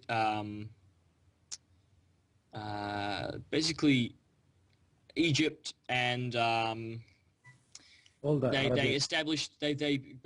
built the city of Cairo. El-Qahira was actually built by these Ismailis, who became known as the Fatimids, because they traced their lineage via the line of Fatima, I guess, Muhammad's daughter. They pushed out, was it the Aghlabids who were in charge? Yes, that's correct. Before, but then there was another group one group was in charge of most of North Africa, and then Egypt was that under the Ikhshidids? Or were they earlier? I think the Aghlabids controlled Egypt as well at the time. Okay. But whatever the case is, because they didn't just stay there. After they conquered, they were based in Afriqiya, which is, or Afriqiya, I can't pronounce it properly, which is the Arab word for Tunisia, basically. There we go. And they conquered Egypt, and then they began to they expanded their empire off into North Africa, like basically off into Algeria, like that region. They expanded south into Sudan. They expanded into the Levant, all the way up to Syria, and they expanded down the coast of Arabia to take over the holy, the Muslim holy land, Hijaz, Mecca, Medina, and basically, in El-Qahira, I'm probably mispronouncing it, but that's all right. Cairo, basically, they set up like these universities, which were like Ismaili propaganda centers, and they would basically train these missionaries to travel abroad throughout the Sudan, throughout the Levant and so forth, to convert people to this version of Ismaili Islam, Shia Islam, and in the I want to say also that in this sect of Islam, right, the Imams were the rulers. The Imams of this sect of Shia Islam were the actual emperors, were the rulers of the Fatimid empire.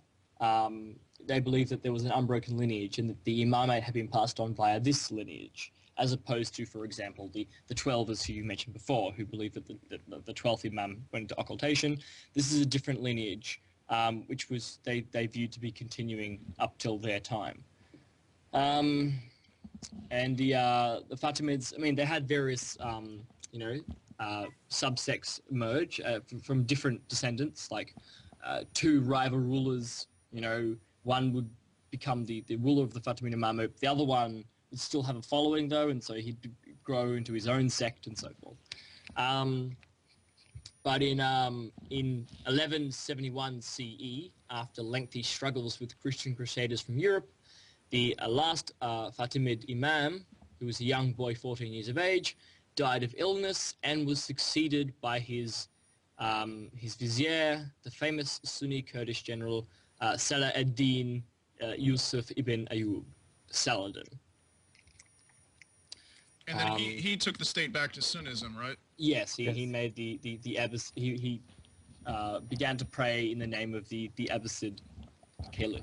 Right. So basically, you have the initial geographical split when the Abbasids are formed.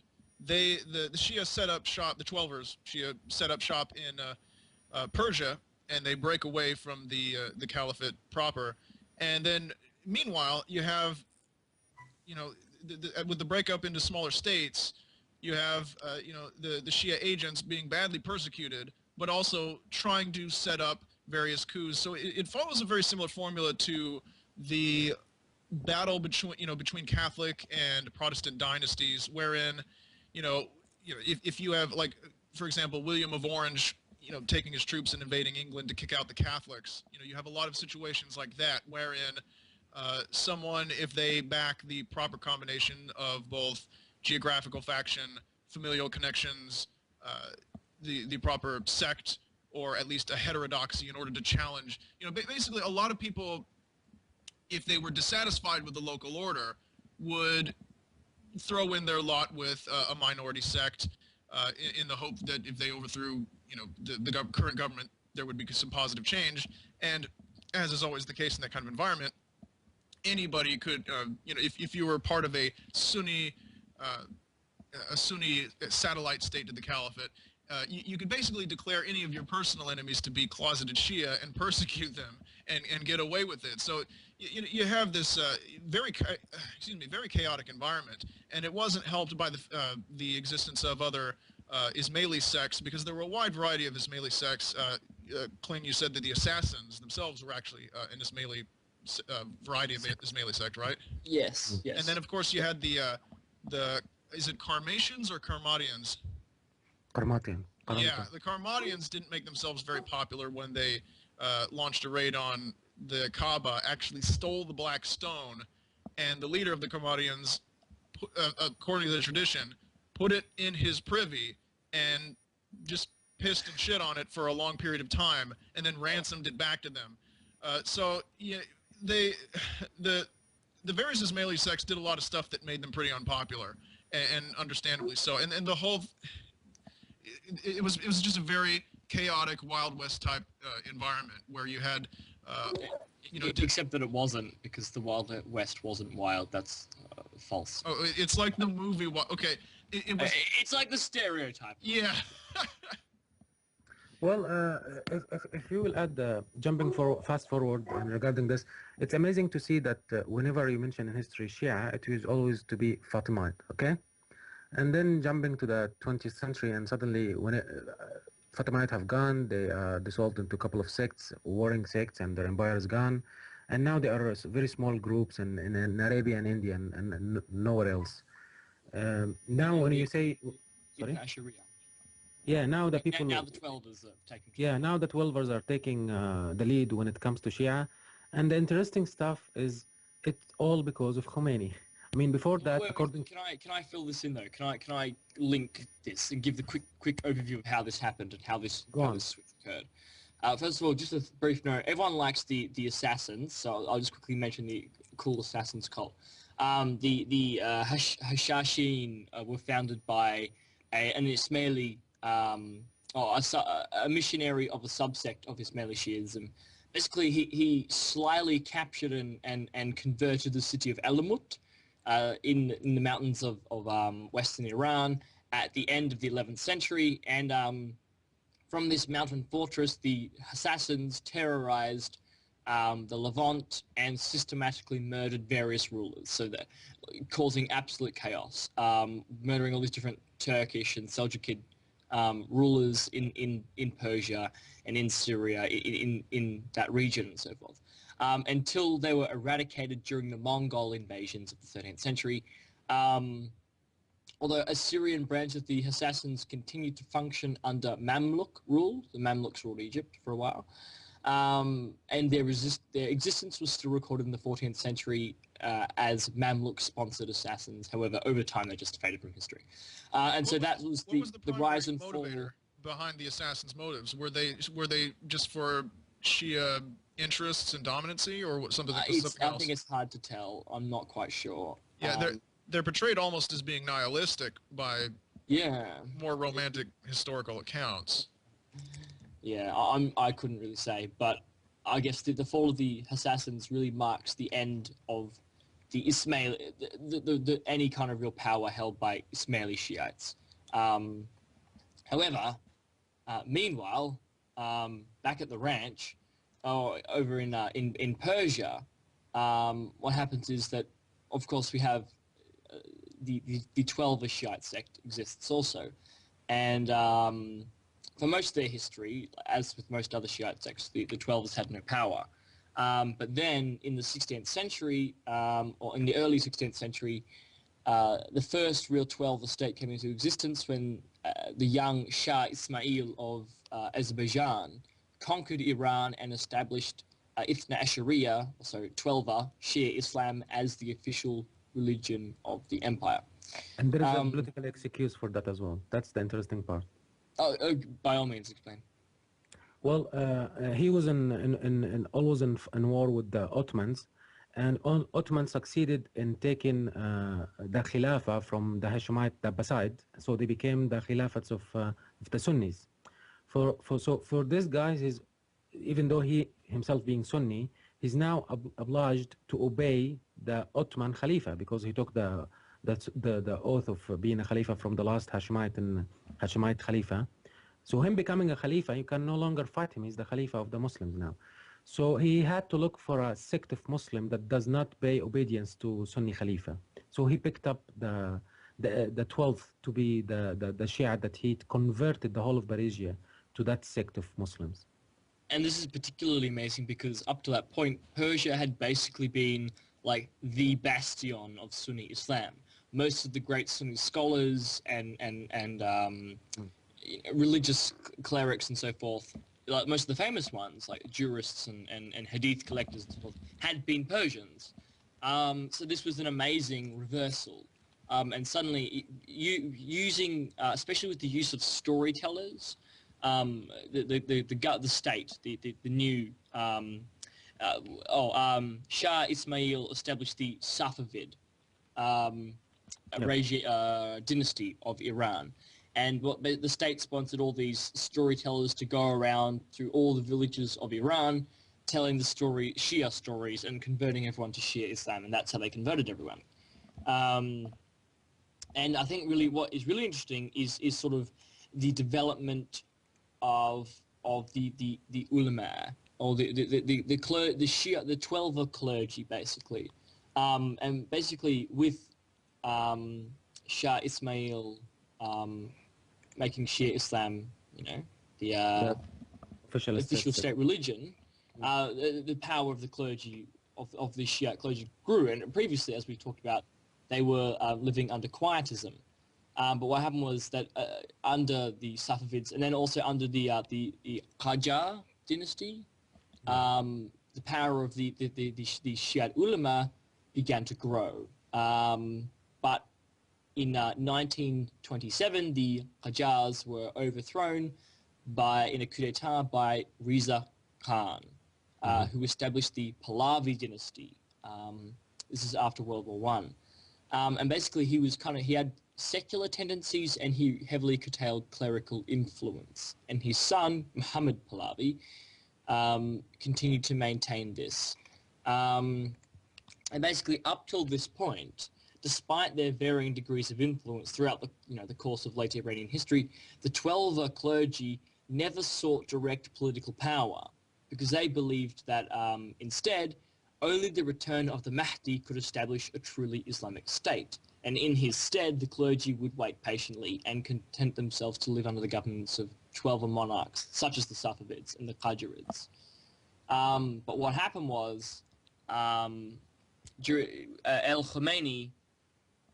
developed a Shiite scholar or cleric. He developed a radical new theory, which was he rejected the rule of a secular monarch, and he rejected this traditional Shia Islam, and instead he proposed a radical new system of governance, the Wilayat al-Faqih, the guardianship of the jurist. Basically, he proposed that the jurists should rule as the form of government in whilst waiting for the Mahdi, instead of just letting them like being political quietism and accepting the rule of secular monarchs. He said no, the jurists should rule, and so during the revolution, Khomeini managed to come out on top, basically, and Okay. he did establish this system of government. So that brings us up to the modern era with the founding of the most prominent Shia bloc. But we have some callers who've been waiting a long time. Here is Shantanu Padmanabhan. Shantanu, are you with us? Excellent, excellent. You pronounce my name perfectly, right? Shantanu, are you with us? Yes, I'm very glad you pronounced my name correctly. You're one of the few people who do. So, what do you have for us? Oh, just hang on. I forgot to mute mine. So, what do you have for us? Well, yeah. Hello, sorry. Yeah, we can hear you. Okay, yeah. I'm hearing things twice. What do I do? You muted, or is maybe you're even hearing things twice? Are you hearing your own voice? Yeah. Do you have headphones on? Everyone twice.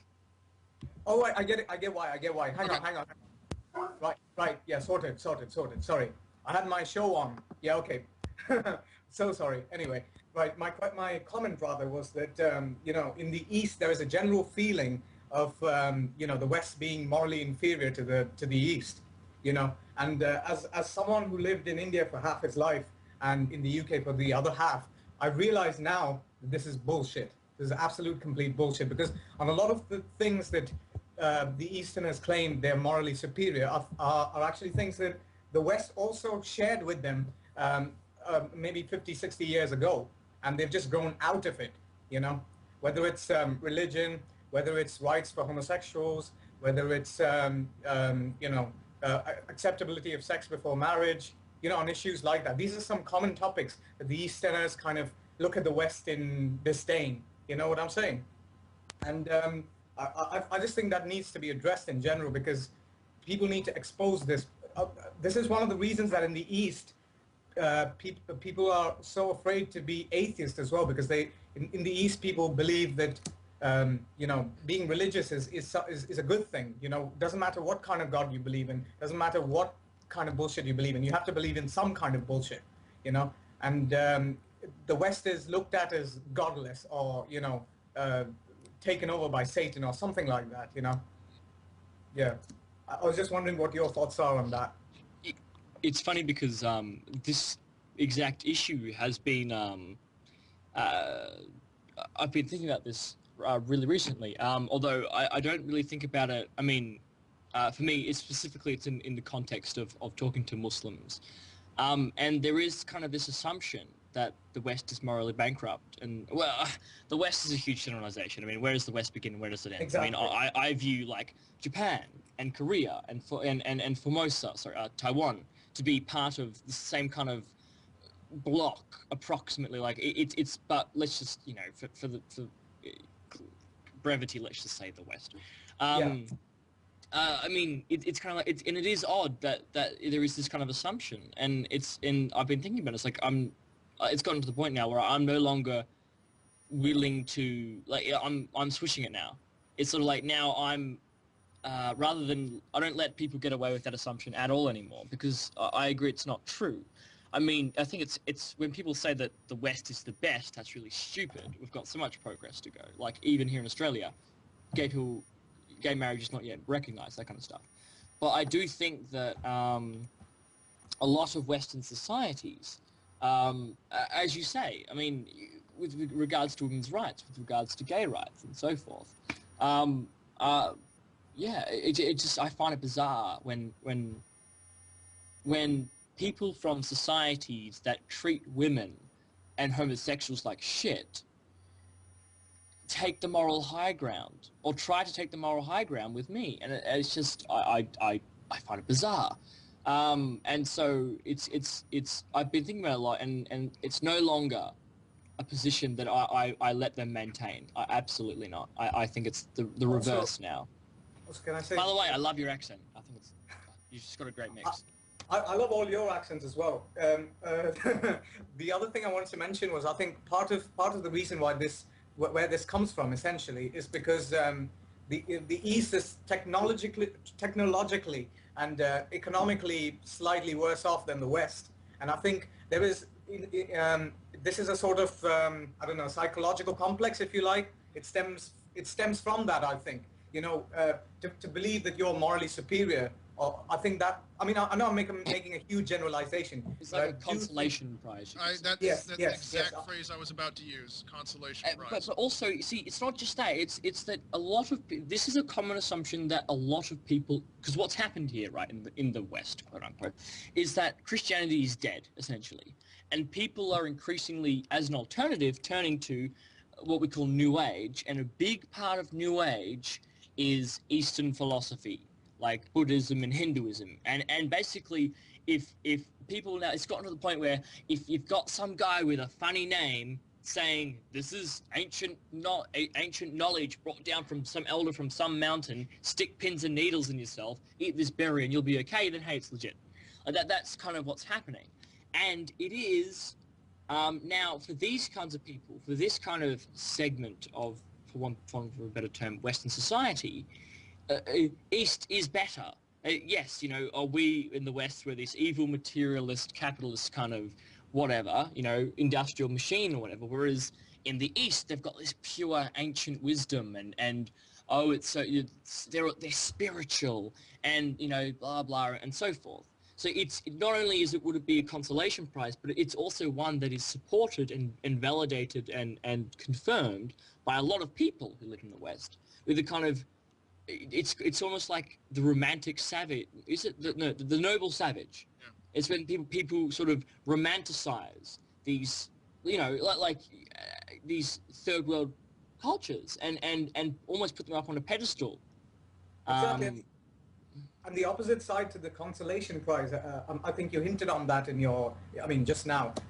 The West, on the other hand, being technologically superior and economically superior, has this attitude that, hey, the East also must have something. You know, the East must also have, maybe they are better on some things. Maybe we can learn from them. And I think they're not realistic about certain things when doing so. I mean, of course, that is true on certain issues, but not on things like, you know, moral superiority, you know, for instance. And also some things that are actually better in the East, a lot of them actually stem from just circumstances rather than the moral positions of people. You know, for instance, I'll give you my own example. When I first came to the West, I found people were a lot more obsessed with their appearance, their public image, you know. Not even to do with attractiveness, but just in general an image, you know, something you don't really find in the East, you know, in India anyway. You don't find people, you know, that obsessing about their public image so much. I mean, you'd walk out on the street just dressed haywire, you know. But I think that stems from just circumstances. If people had the same kind of money as they do in the West, for instance, these things would automatically follow. You know, this obsession with public image would automatically follow. And so it's got nothing to do with the moral stance of people. It's just a circumstantial sort of thing, if you follow what I'm saying. I know I'm not being very exact here. I get what you mean. Well, although I would... Stop or Frank, do you have any input? You guys have been quiet for a while. Well, okay, Frank's not saying anything, so I'll take it. My stance, I think, is very clear. I think that my morality or my moral values are much higher than that of any theist, because I don't do anything for the fear of repercussion or the hope for reward, but I do them because I want to, because I feel compelled to. The other thing is, I do not see anything between East and West and Middle or anything. I differentiate between North Korea and the thinking of another country. Yes, but I don't see East or West or anything, because exactly what Kling said, Japan is in the East but is part of the Western Bloc, so I don't like these isms. Yeah, you're right. I mean, I didn't mean East literally. I just meant, you know, those people, so to speak, who think that their cultures are more superior to the more advanced cultures, so to speak. Okay, what is an advanced culture? What is culture? Well, I mean, societies rather, not cultures. societies. For instance, British society, I think in general is much more ahead of say the Indian society in terms of rights for homosexuals and on things like this. You know, I think that they're just more mature. Yeah, I think mature in one specific area, but you cannot generalize this. You could only say when it comes to this and this issue, the people here in this area have thought about this and are giving more rights to people than others are. But I think generalizing anything else you can't do. Well, No, can I butt in really quick? I was watching this thing. Has anyone here heard of Yusuf Estes? Sure. I think so. Yeah. Yeah. Is He he was the given, American? he was given this talk about an anti-evolution rant. He's like, oh, so we came from monkeys? Well, why are there still monkeys? And if humans evolve from monkeys, what are we going to evolve into next? Robots? And like many evolution deniers, he completely missed the point of the concept of evolutionary or biological process. Hey, no! I want to become a robot. Yeah, yeah. Also, he knows. Don't undermine him. Yeah, but Estes is the prime example for stupidity, because he subtly recants everything and says, well, now evolution, actually we should see if there isn't something worth crediting it with, because it is sort of reality. But he still doesn't understand it. Well, the guy's nuts. But my point was Absolutely. that, like a lot of evolution deniers, he doesn't seem to understand what it is to be a more evolved life form. It's not that there is point A and point B, and we are evolving from one to the other necessarily. It's that, you know, a life form that endures a certain hardship of a climate, or needs to seek a certain kind of food or escape from a certain kind of predator, develops a survival mechanism and then is considered superior after it's overcome that hardship. Not because of what it actually did, but because of the utility that this change has to that organism. And I think it's the same thing with societies. You know, if you compare some random, you know, society that falls under this broad category of Eastern and one that falls under the category of Western, typically all of these Western countries would have, in their own, you know, in their own time, if you go back far enough, they would have been indistinguishable from the value systems practiced in these Eastern countries. So they've already gone through the same phases, and they've learned a lot about the pros and cons of these ways of thinking. So, you know, I mean, there was a time where, you know, the law of the land on the, you know, the British Isles would have been identical to the Middle East in the same time period back during the medieval era. Maybe there were some times in the medieval era where the Arabo-Persian and then later Turkish civilization was actually more tolerant. But, you know, one society really learned from its mistakes and has developed a new system that has created a more stable society where I think more of the people in general have the opportunity to be happy and successful and prosper and so forth. So I think that it's using what works more than one value being intrinsically better than another value. Can I clarify on what I was saying earlier? Yes, please. With regards to Stopspamming's comment regarding, you know, we can't generalize. I think in some cases we can generalize, because a lot of these countries have based their laws on the laws of on the legal systems of Western countries, and they have had roadblocks in doing so due to the more due to the orthodoxies of people in their country. You know, they've not been able to implement them because of that. And some things are intrinsically better. For instance, equality, that is intrinsically better. You know, everybody in a given country should be subject to the same laws. In India, for instance, you have different laws for people practicing the Islamic faith and different laws for people practicing other faiths. Some things are intrinsically better. Freedom of expression, being able, okay, that's actually a very good point, because in France, as we know, the burqa was banned. And I think that's an example of where it is worse, you know. In India, anyone can practice anything. That's an example of something worse. So yeah, you can't generalize, but overall, some things, what people regard as values of the West, so to speak, in general, which I know is not really true, but things like freedom of expression freedom of speech, equality, those values are, I think, universally true, universally better. But hang on, just can you just backtrack? What was this in India? You have different laws for Muslims. Is that from the government or they themselves have approved Sharia? No. I mean, with regards to certain specific, with regards to certain areas, let's say, for instance, marriage. Muslims are allowed to have multiple wives, up to 4 wives. But if you are if you're practicing Hinduism, you wouldn't be allowed to do so. If you're an atheist, you wouldn't be allowed to do so. But if you have, if you are a practicing Muslim, then you'd be allowed to have up to 4 wives legally. Okay, Now, and can you divorce them according Muslims. to Sharia or only according to Indian law? I'm not entirely sure about that. Now, but are these handled by the same sorry, courts? Kling, I'm all over you. You go. Oh, sorry. Wait, it's just quick before I is it just Muslims who have these special rights, or is that all religious minorities all over have their own sort of sets of rules that they're allowed to practice? I can't say I know of any other case, but certainly with regards to marriage, there are differences.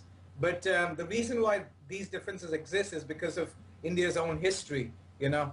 And so I don't think, as far as the Indian legal system is concerned, they had any other option. They have to keep the peace between the different religious peoples. So I understand that. But however, that is not a good thing. That is not a good thing. You know, equality under law is, I think, intrinsically better than this system. Now, will the same court, if they hear 3 cases, will they hear Muslim, Christian, and Hindu cases all on the same docket on the same day, or are there things that are general law, and then do they have separate, smaller courts to deal with religious-specific issues? I don't know if they have. I don't think they have separate courts, but they have separate laws with regards to certain things like marriage. And it's not completely, what do you say, dissected, not dissected, completely split in that way. Everyone generally is subject to the same laws with certain exceptions. Okay. So, Shantana, thank you a lot. Thank you a lot. Thank you very much for your input. Please call back anytime. Thank you. We're going to let you go, and we're going to bring in a new guest, Hassan al-Badri, who I believe resides or did reside in Iraq and has some interesting stories for us, I'm sure.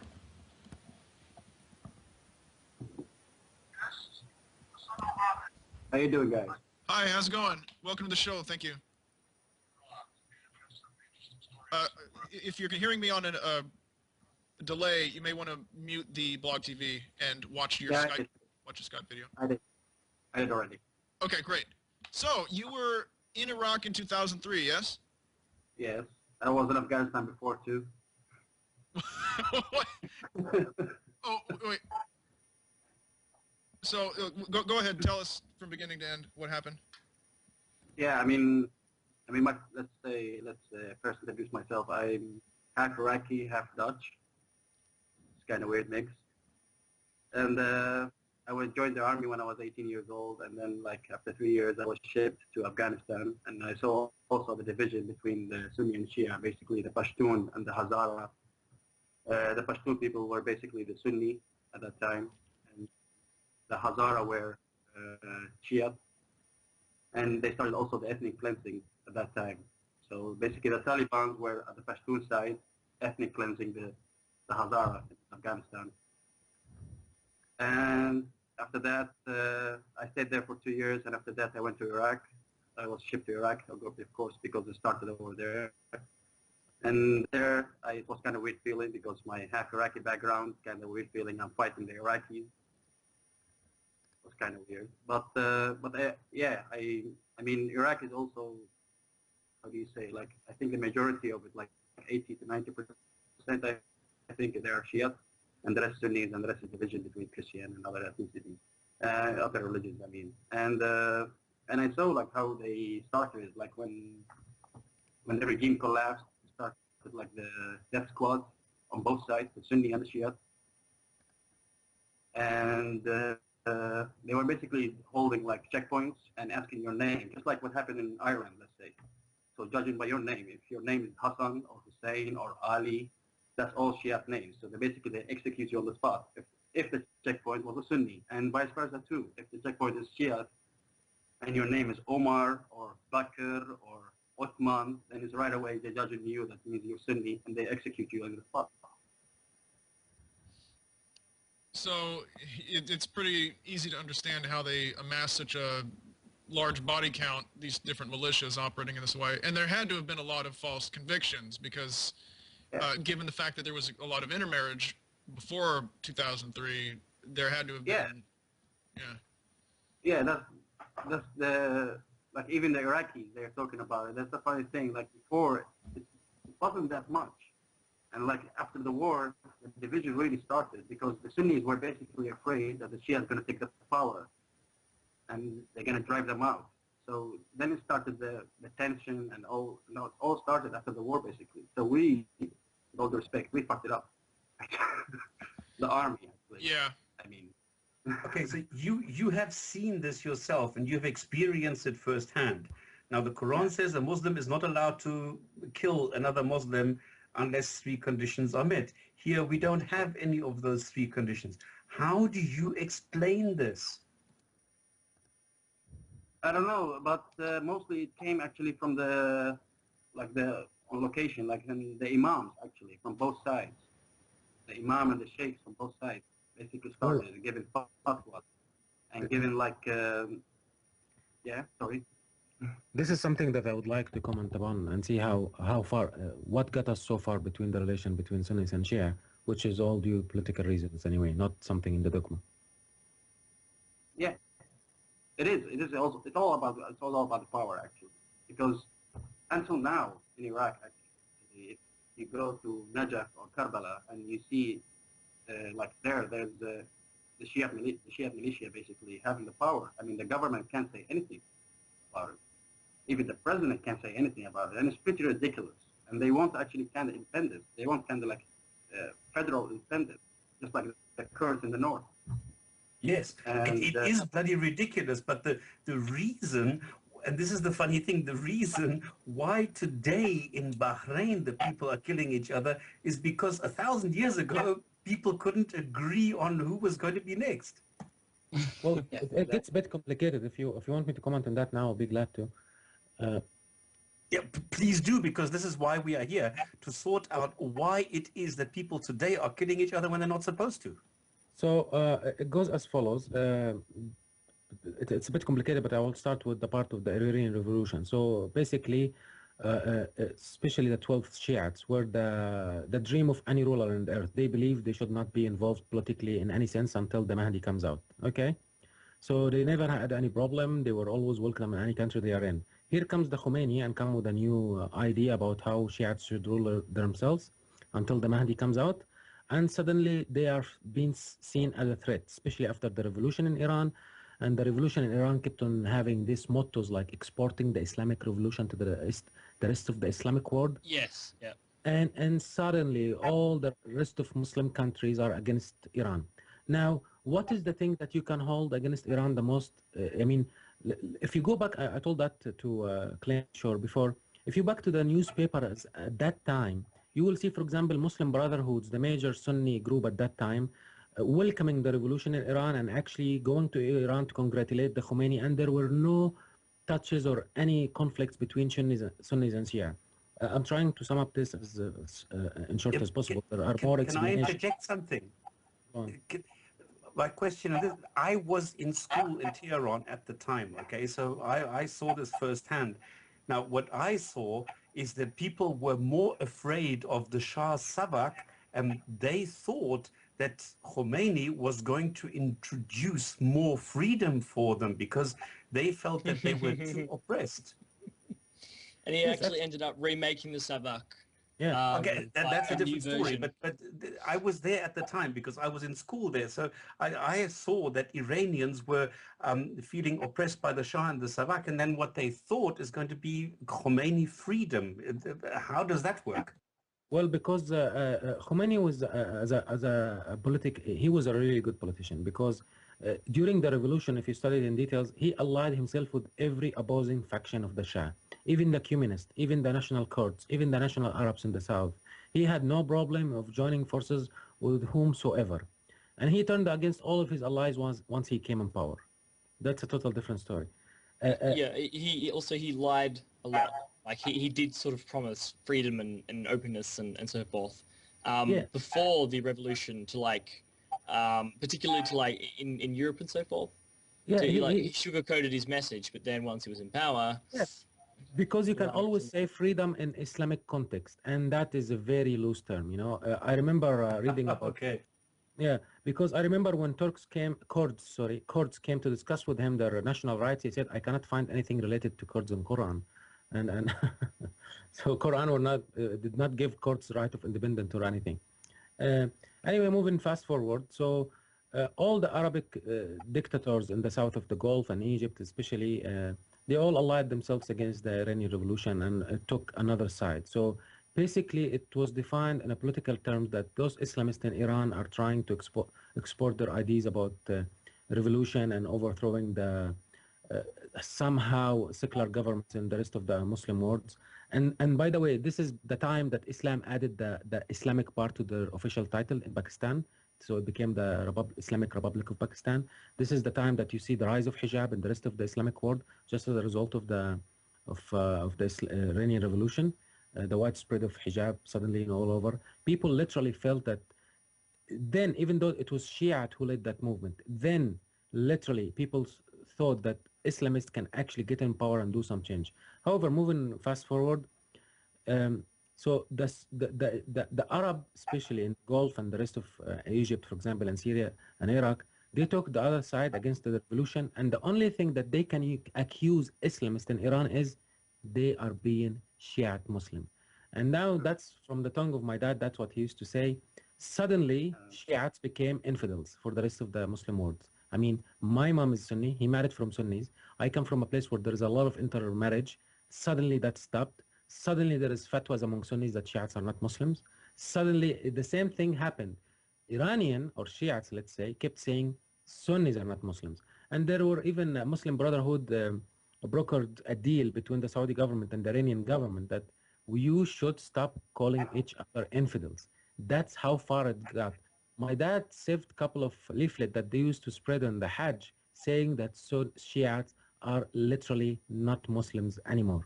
And this is the uprising of the modern age between the Shiites and the Sunnis, which did not exist before the Iranian Revolution. If I may add to, actually also I think that's also one of the main reasons what sparked actually the war, the 8 years war between Iraq and Iran actually. It was all fueled by the Gulf countries giving money to Saddam Hussein at that time. Yes. Actually, I just wrote an essay on this recently, and basically El Khomeiни's new vision of 12 Shia Islam, which was revolutionary Shiism, you could say. Basically, Saddam Hussein sort of panicked. I mean, he's a Sunni dictator ruling over a Shia majority, and right next door, a Shia majority country has just adopted revolutionary Shia Islam and is trying to export this revolutionary Islam around the Muslim world. And so that when he invaded, also who supported him? Like Saudi Arabia, Kuwait, Jordan, Egypt. They all sent Saddam Hussein financial and logistical aid during the war because they were in an attempt to curb El Khomeiни's influence. And I mean even also, the States, even America actually helped Saddam at that time. Right. I think even Israel sent Didn't the Saddam Soviet Union give him aid at one time as well, or were they? Yes, Yeah, basically it was the entire world against Iran. I guess, yeah. I mean, and also another significant thing was that in response to this revolution, even though Khomeini tried to appeal to all Muslims, in reality, he was sort of revolutionary 12er. Shia Islam is sort of what he was, in practice, what he was promoting. And in response to this, in Saudi Arabia, for example, the large Shia minority of the kingdom happened to be situated in the most oil-rich regions of the peninsula. So the Saudis in particular felt really threatened. And so in response to the spread of 12er, I mean, in Pakistan, another Sunni dictatorship with a large Shia majority. Afghanistan, same thing. What we saw here then was in response to, I suppose you could say, Shia Islamism. You have I mean, the Saudis are already doing this, but a redoubled effort in the rise and dissemination of Wahhabism. Particularly Afghanistan, Pakistan, and the Caucasus regions, which are all the regions surrounding Iran, were particularly targeted by Saudi Arabia, by the Saudi establishment, in their efforts to spread, I guess you could say, Sunni Islamism as a reaction and an effort to stem and to counterbalance the Shia Islamism. So does that mean that Iran is the Shia driver? Iran is trying to spread Shia Islam or Shia. I mean, ostensibly, they're saying, oh, we're for all Muslims, but the reality is, the practical application was that after the revolution, Shiites in Saudi Arabia, Bahrain, Afghanistan, Pakistan, sort of there was a lot of unrest and rebellions and uprisings and so forth. You had something to say? You looked like you raised your hand. And yeah, actually, because that's what happened also in the early 80s, actually, when the Soviets were kind of occupying Afghanistan at that time.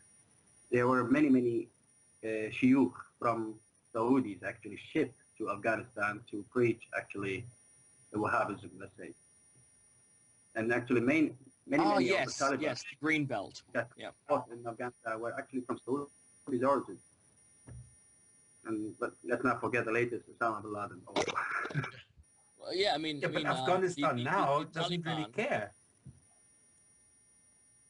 I mean, the Taliban were created out of a synthesis of Wahhabism being taught in Deoband in mosques, and that's where from whence the Taliban emerged. You know, one of the most irritating things I hear by a lot of talking heads is they act like the Taliban is and has been representative of Afghanistan. For example, they'll say, well, the U.S. fought with the Taliban against the Russians, and that's just completely wrong. That group wasn't even officially founded until the Russians had already gone. Yeah, that's a good point. Yeah. It was the various different... but I would say it's from the root. And see, this is one of the things, this is why Western, and particularly U.S. foreign policy is so incredibly ass-backwards and wrong-headed, because they don't, even at the highest levels, they don't even bother to learn any of the local factions. They don't know who these people are, where they've come from, they don't know anything. And what's funny is you have all these conspiracy theorists, on the other hand, who will try to portray the U.S. and the CIA, like in the State Department, like they're these devious masterminds, when they couldn't be farther from the truth. They're bunglers, and now when their bungling has deadly results, it's very easy to vilify them. But we're interested primarily in accurate characterization. And you know, in Afghanistan, you could have people in line waiting for something, and the first guy will look like an Arab. The second will have such Persian influence that he'll look almost white. The third guy will have such Kyrgyz influence in his blood that he looks practically Chinese. And they're all in the same, and they're all Afghanis, and they don't, and nobody wants to learn any of these subdivisions. They're all just one group, and they just don't understand how this region is just a palette of all of the surrounding regions, you know. So what we've learned today is that a lot of it is politically based and not religious or religion based. No, yeah, to sum it up, let's go to Atheist Ghost, and Frank, did you have something to say afterwards? First, Atheist Ghost. Yeah, to sum it up, it's all political. By the way, there is an interesting point to note in here that the south of Iran used to be an Arab independent emirate, which was invaded by Iran and officially recognized as part of Iran. And that's the main upheaval and the result, I mean, the main cause of the tension between Iraq and Iran that existed even during the Shah time. There was a conflict between Iraq and Iran before the Shah time. And Saddam Hussein, being secular himself, he had problem with Iran during the Shah, and that's what made him invade Iran later on, because there was distributed borders between them. And he thought, according to his foreign prime minister in Jazeera talk, he thought that when the Khomeini did the revolution and he was cleaning up the army from the loyalists of the Shah, he extremely weakened the army, and he after his army was and his army were armed by American technology, and they cut the relation with the Americans. So he thought that it's the right time to strike, and Iranian will not be able to fight back. That's why he invaded Iran, and again then came the Gulf monarchies, thinking they can play that game by troubling over the Khomeinis in Iran. So you can always go back one step backward. It will never end.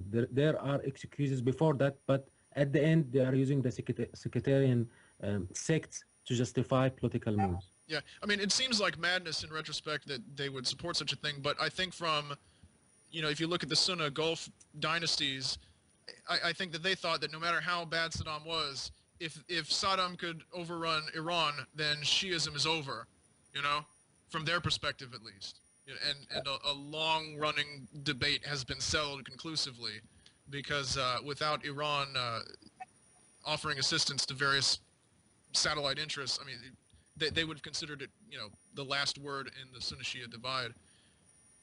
Although I want to point out that even though in Islam in general, the Shia only constitute about, let's say, 15% of all Muslims, in the Middle East, 50% of Muslims are Shiites. Remember, most Muslims are living in Indonesia and in northern Sahel Africa and so forth. In the actual Middle East itself, half the Muslims are Shiites. Yeah. And a lot of people don't realize this. Now, in Malaysia and Indonesia, it's very predominantly Sunni, right? Well, I've seen some Shiites there when I was there. I was surprised, actually, to see Shiites there. I wonder... But the overwhelming majority are Sunni. It would be an interesting history focus. Maybe we'll do an episode on Southeast Asian Islam and countries that converted via evangelism as opposed to conquest. But I imagine you must have had a lot of cloak and dagger type competitions with missionaries from both sects trying to convert people at the extreme ends of the Muslim empire, with you'd have a Sunni Muslim go through a village, and then afterwards you have a Shia missionary, or I mean, and given that how many, during the heyday of the trade interests, so many Shia under, using taqiyya and things like that, were operating secretly anyway. It makes, has anyone read James Clavell's Shogun? Oh wait, is that the one about is that the book that popularized ninjas? No, ninjas have always been popular because they're awesome. No, they haven't. Yeah. Anyway, damn it. there are very few ninjas in the book actually. But anyway, it's this drama between different the Dutch and English faction and the Spanish and Portuguese faction in Japan, and you have them vying for influence with the shogunate, and it's this anyway. It just reminded me a little bit of that, where you'd have Sunni and Shia missionaries, ready to kill each other in their sleep while they're preaching spreading their religion in Indonesia and Malaysia. Anyway, I got completely off any topic that's even close. Anyway, Hassan, when I first read your comment, I completely typecast you and thought that you were born Iraqi and were there when the U.S. invaded. But since are you born and raised in the U.S. instead, or you said you're half Dutch, half? No, I'm born and raised actually in Amsterdam. So in where? Netherlands, Amsterdam. Oh, okay. But you came to Smoke weed. Wait, so you came to the U.S. and joined the U.S. Army, or you were in the Dutch Army? No, I was Dutch Army, yes. Oh, okay. So you're part of coalition forces, more. Yeah, exactly. Okay. So, when you were in these places, I mean, the Afghans probably just treated you as, they would treat you as an Arab, but when you were in Iraq, how did the locals, I don't know how much you interfaced with them, I don't know if you spoke any Arabic in the house. Do you speak any Arabic? Yes, I do. Okay, so being as able you were able to communicate in a dialect which made you mutually intelligible with most Iraqis in the cities at least, how did they react to you? What kind of conversations did you have with them? The initial reaction was like, we are the liberators, simply. Uh-huh. That was the initial reaction. Like, thank you for relieving us from this regime and from this dictatorship. And then it went exponentially less and less, actually, but the longer we stayed there. That's why, actually, right now, there is no one Dutch soldier in Iraq, actually. We pulled out fully, like after 1 year or so. So in 2004, by the end of 2005, there was no one Dutch soldier, actually, in Iraq. We left it for the English and the Americans. We came there, that was like mainly, let's say, the Dutch deal, like in the coalition. Like we said, like, okay, we go there, we liberate, and that's it. Our job is done. Let the country, let the people take care of themselves. Unlike the Americans, they stayed there, kind of. Well, they're finally out as well. But I mean, did any of the locals inquire about you, try to convince you of this or that, or? Not really, actually, no. So from their perspective, you were just a Dutchman who spoke Arabic, basically? No, they considered us as Iraqi, basically, and they couldn't believe it that I come from Netherlands. I don't blame them because I have really Oriental looks, and I was also similar, like with this beard, and of course you see like, hey, this is an Iraqi guy with a Dutch uniform. What the hell are you doing? So in camouflage. Yeah, exactly. So, and it was actually, in some occasions, it was also profitable for us, actually, that I could kind of mingle between them. Yeah. So as the coalition presence there became more unpopular, did they not want to talk to anyone in uniform, or? Because I imagine if at first there was this sense of elation, then it probably would have been a matter of great pride for them that someone with their blood was part of the force that liberated them, you know? Yeah, it was. Liberated. That's it, only in the beginning. And then afterwards it backfired a bit. Like, I get called names, like, how dare you, actually? You're our own blood. How dare you shoot your own blood, like, or your own race? But in the beginning, we were the liberators. We were the rock stars. We were the heroes. Now what about Afghanistan? I mean, they speak Dari and other local languages there, so you probably couldn't talk to anyone. You wouldn't have known if they were calling you names. No. But we learned, like, but Afghani people are really, sincerely, they were really nice people, really warm-hearted, and I've never seen any people kind-hearted of that, really. Mm-hmm. And I love them, no matter what. Really, more than the Iraqi. And my Iraqi family will kill me. That's because you didn't meet the Taliban. So, yeah, but I mean, when I was in Afghanistan, it wasn't only against the Taliban. We were also going against the drug lords, also warlords. They were also controlling some areas. And that's the funny thing. I did about like 72, 75 missions over there, and we were always convinced by American intelligence that like 80% there must be some one of them that's connected to Osama bin Laden, but none of them, actually. None of my missions were confirmed. Like, we really caught, I would say, from all the missions, we caught like about 50 Taliban, and the rest were many warlords, mainly warlords, drug lords, actually. Interesting. Wow. Oh, by the way, I was in the 2008 attack from the, when the Taliban attacked the hotel in Kabul, and I happened to be in that hotel in Kabul. That must have been fun. No, it was not, because I saw the receptionist being dragged out in a 1 meter wide, pool of blood. This is the guy that gave me my key like 10 minutes earlier. You've told us this story, but you haven't told it on the show before. Do you want to tell a little bit, go into a little more detail? Because I think this is probably the first most people have heard of it. Well, there's not much to tell. I was a civilian helping, establish telecommunications. I was in the hotel, came back to the hotel. I started working because in the evenings there was not much to do in Kabul at the time. So I just went to the room, started working on the laptop, fired everything up, suddenly heard the explosions, went downstairs to inquire because, like I said, 2 minutes earlier, I just picked up my key from the receptionist.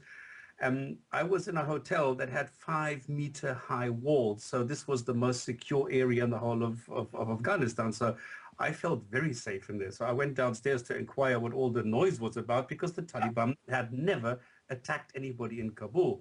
So I thought maybe somebody had thrown a bomb at a police station or whatever. So I went downstairs and was greeted by an AK-47 wielding, guy, I mean, which I learned later was a Taliban.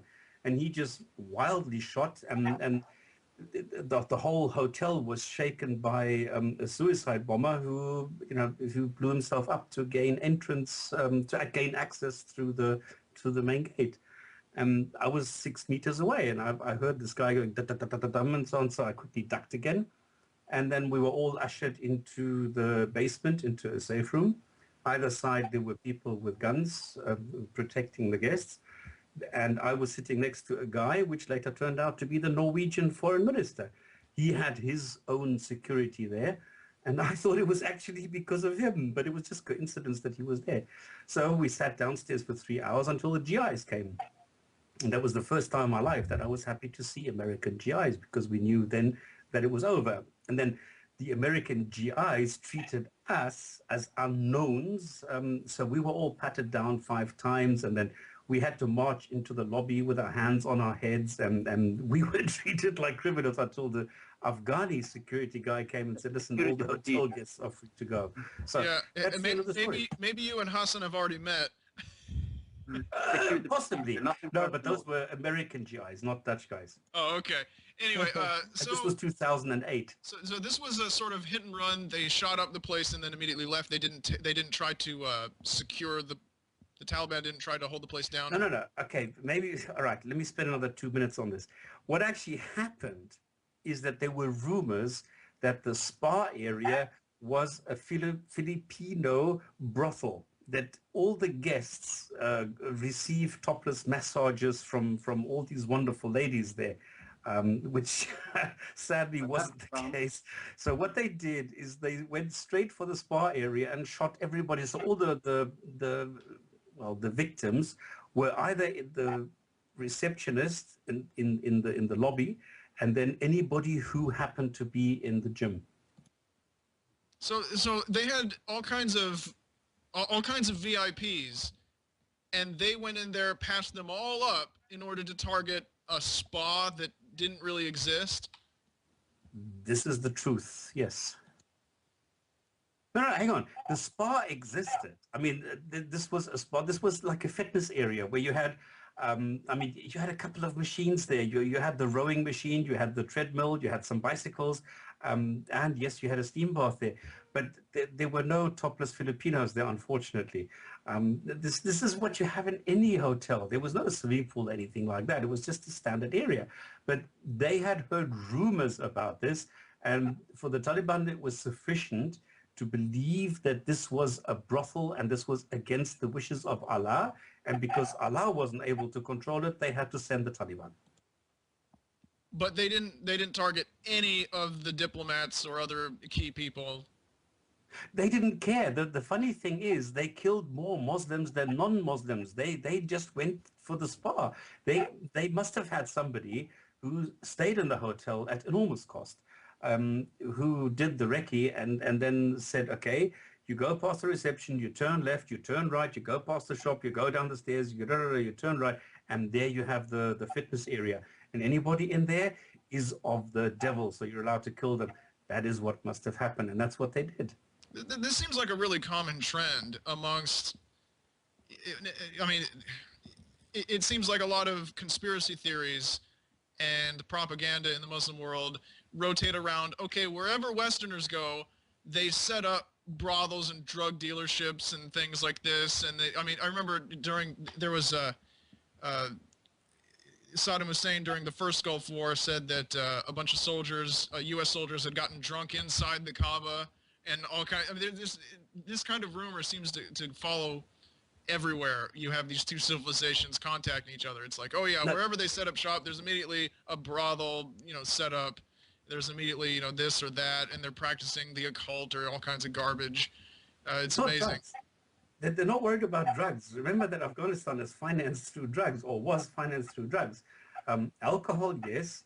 There was no alcohol. I still today, even now, if I go to the kitchen, I can bring back a can of Arabic non-alcoholic beer. I keep this until today as a souvenir of the Serena Hotel in Kabul. All right. Well, it's a hell of a story. We still have can I those in just Saudi. Non-alcoholic beers. I'm sorry? I mean, we still have non-alcoholic beer in Saudi. If you're interested, they can send you more. I'm surprised No, that they would thank you. allow That's it. enough. I'm surprised that they would allow it. I would think that they would say, just on principle, we're going to stop it because it glorifies the. I mean, it's not like beer tastes good.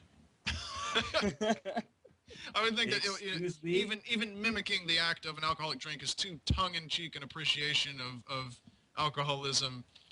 But what can you do? No, hang on. The reality, again, is different than the theory, because in reality, if you have the RP, the residence permit, you can get a license to go to the alcohol shop. Now, every big city has an alcohol shop where you can go and buy a pre-allocated, which cannot exceed 10% of your monthly income, portion of alcohol in this alcohol shop that is for your private conservation only. Some people in the chat have wondered what would happen if you made any kind of alcoholic beverage using Zamzam water. Would that be would it be the next hot product, or would it be the final word in blasphemy? Okay, I think that's enough for us today. Thank you to all of our guests. Thanks, Hassan. Especially your story was very enlightening. We'll be back in another 2 weeks with another great topic. Thank you, everyone, for coming. Thank you, everyone, in advance on YouTube who watches this. And find us on Facebook. Yeah, find us on various sites that Kling has put us on. Yeah, Twitter and Facebook. Salam alaikum. Take care, guys. Ciao.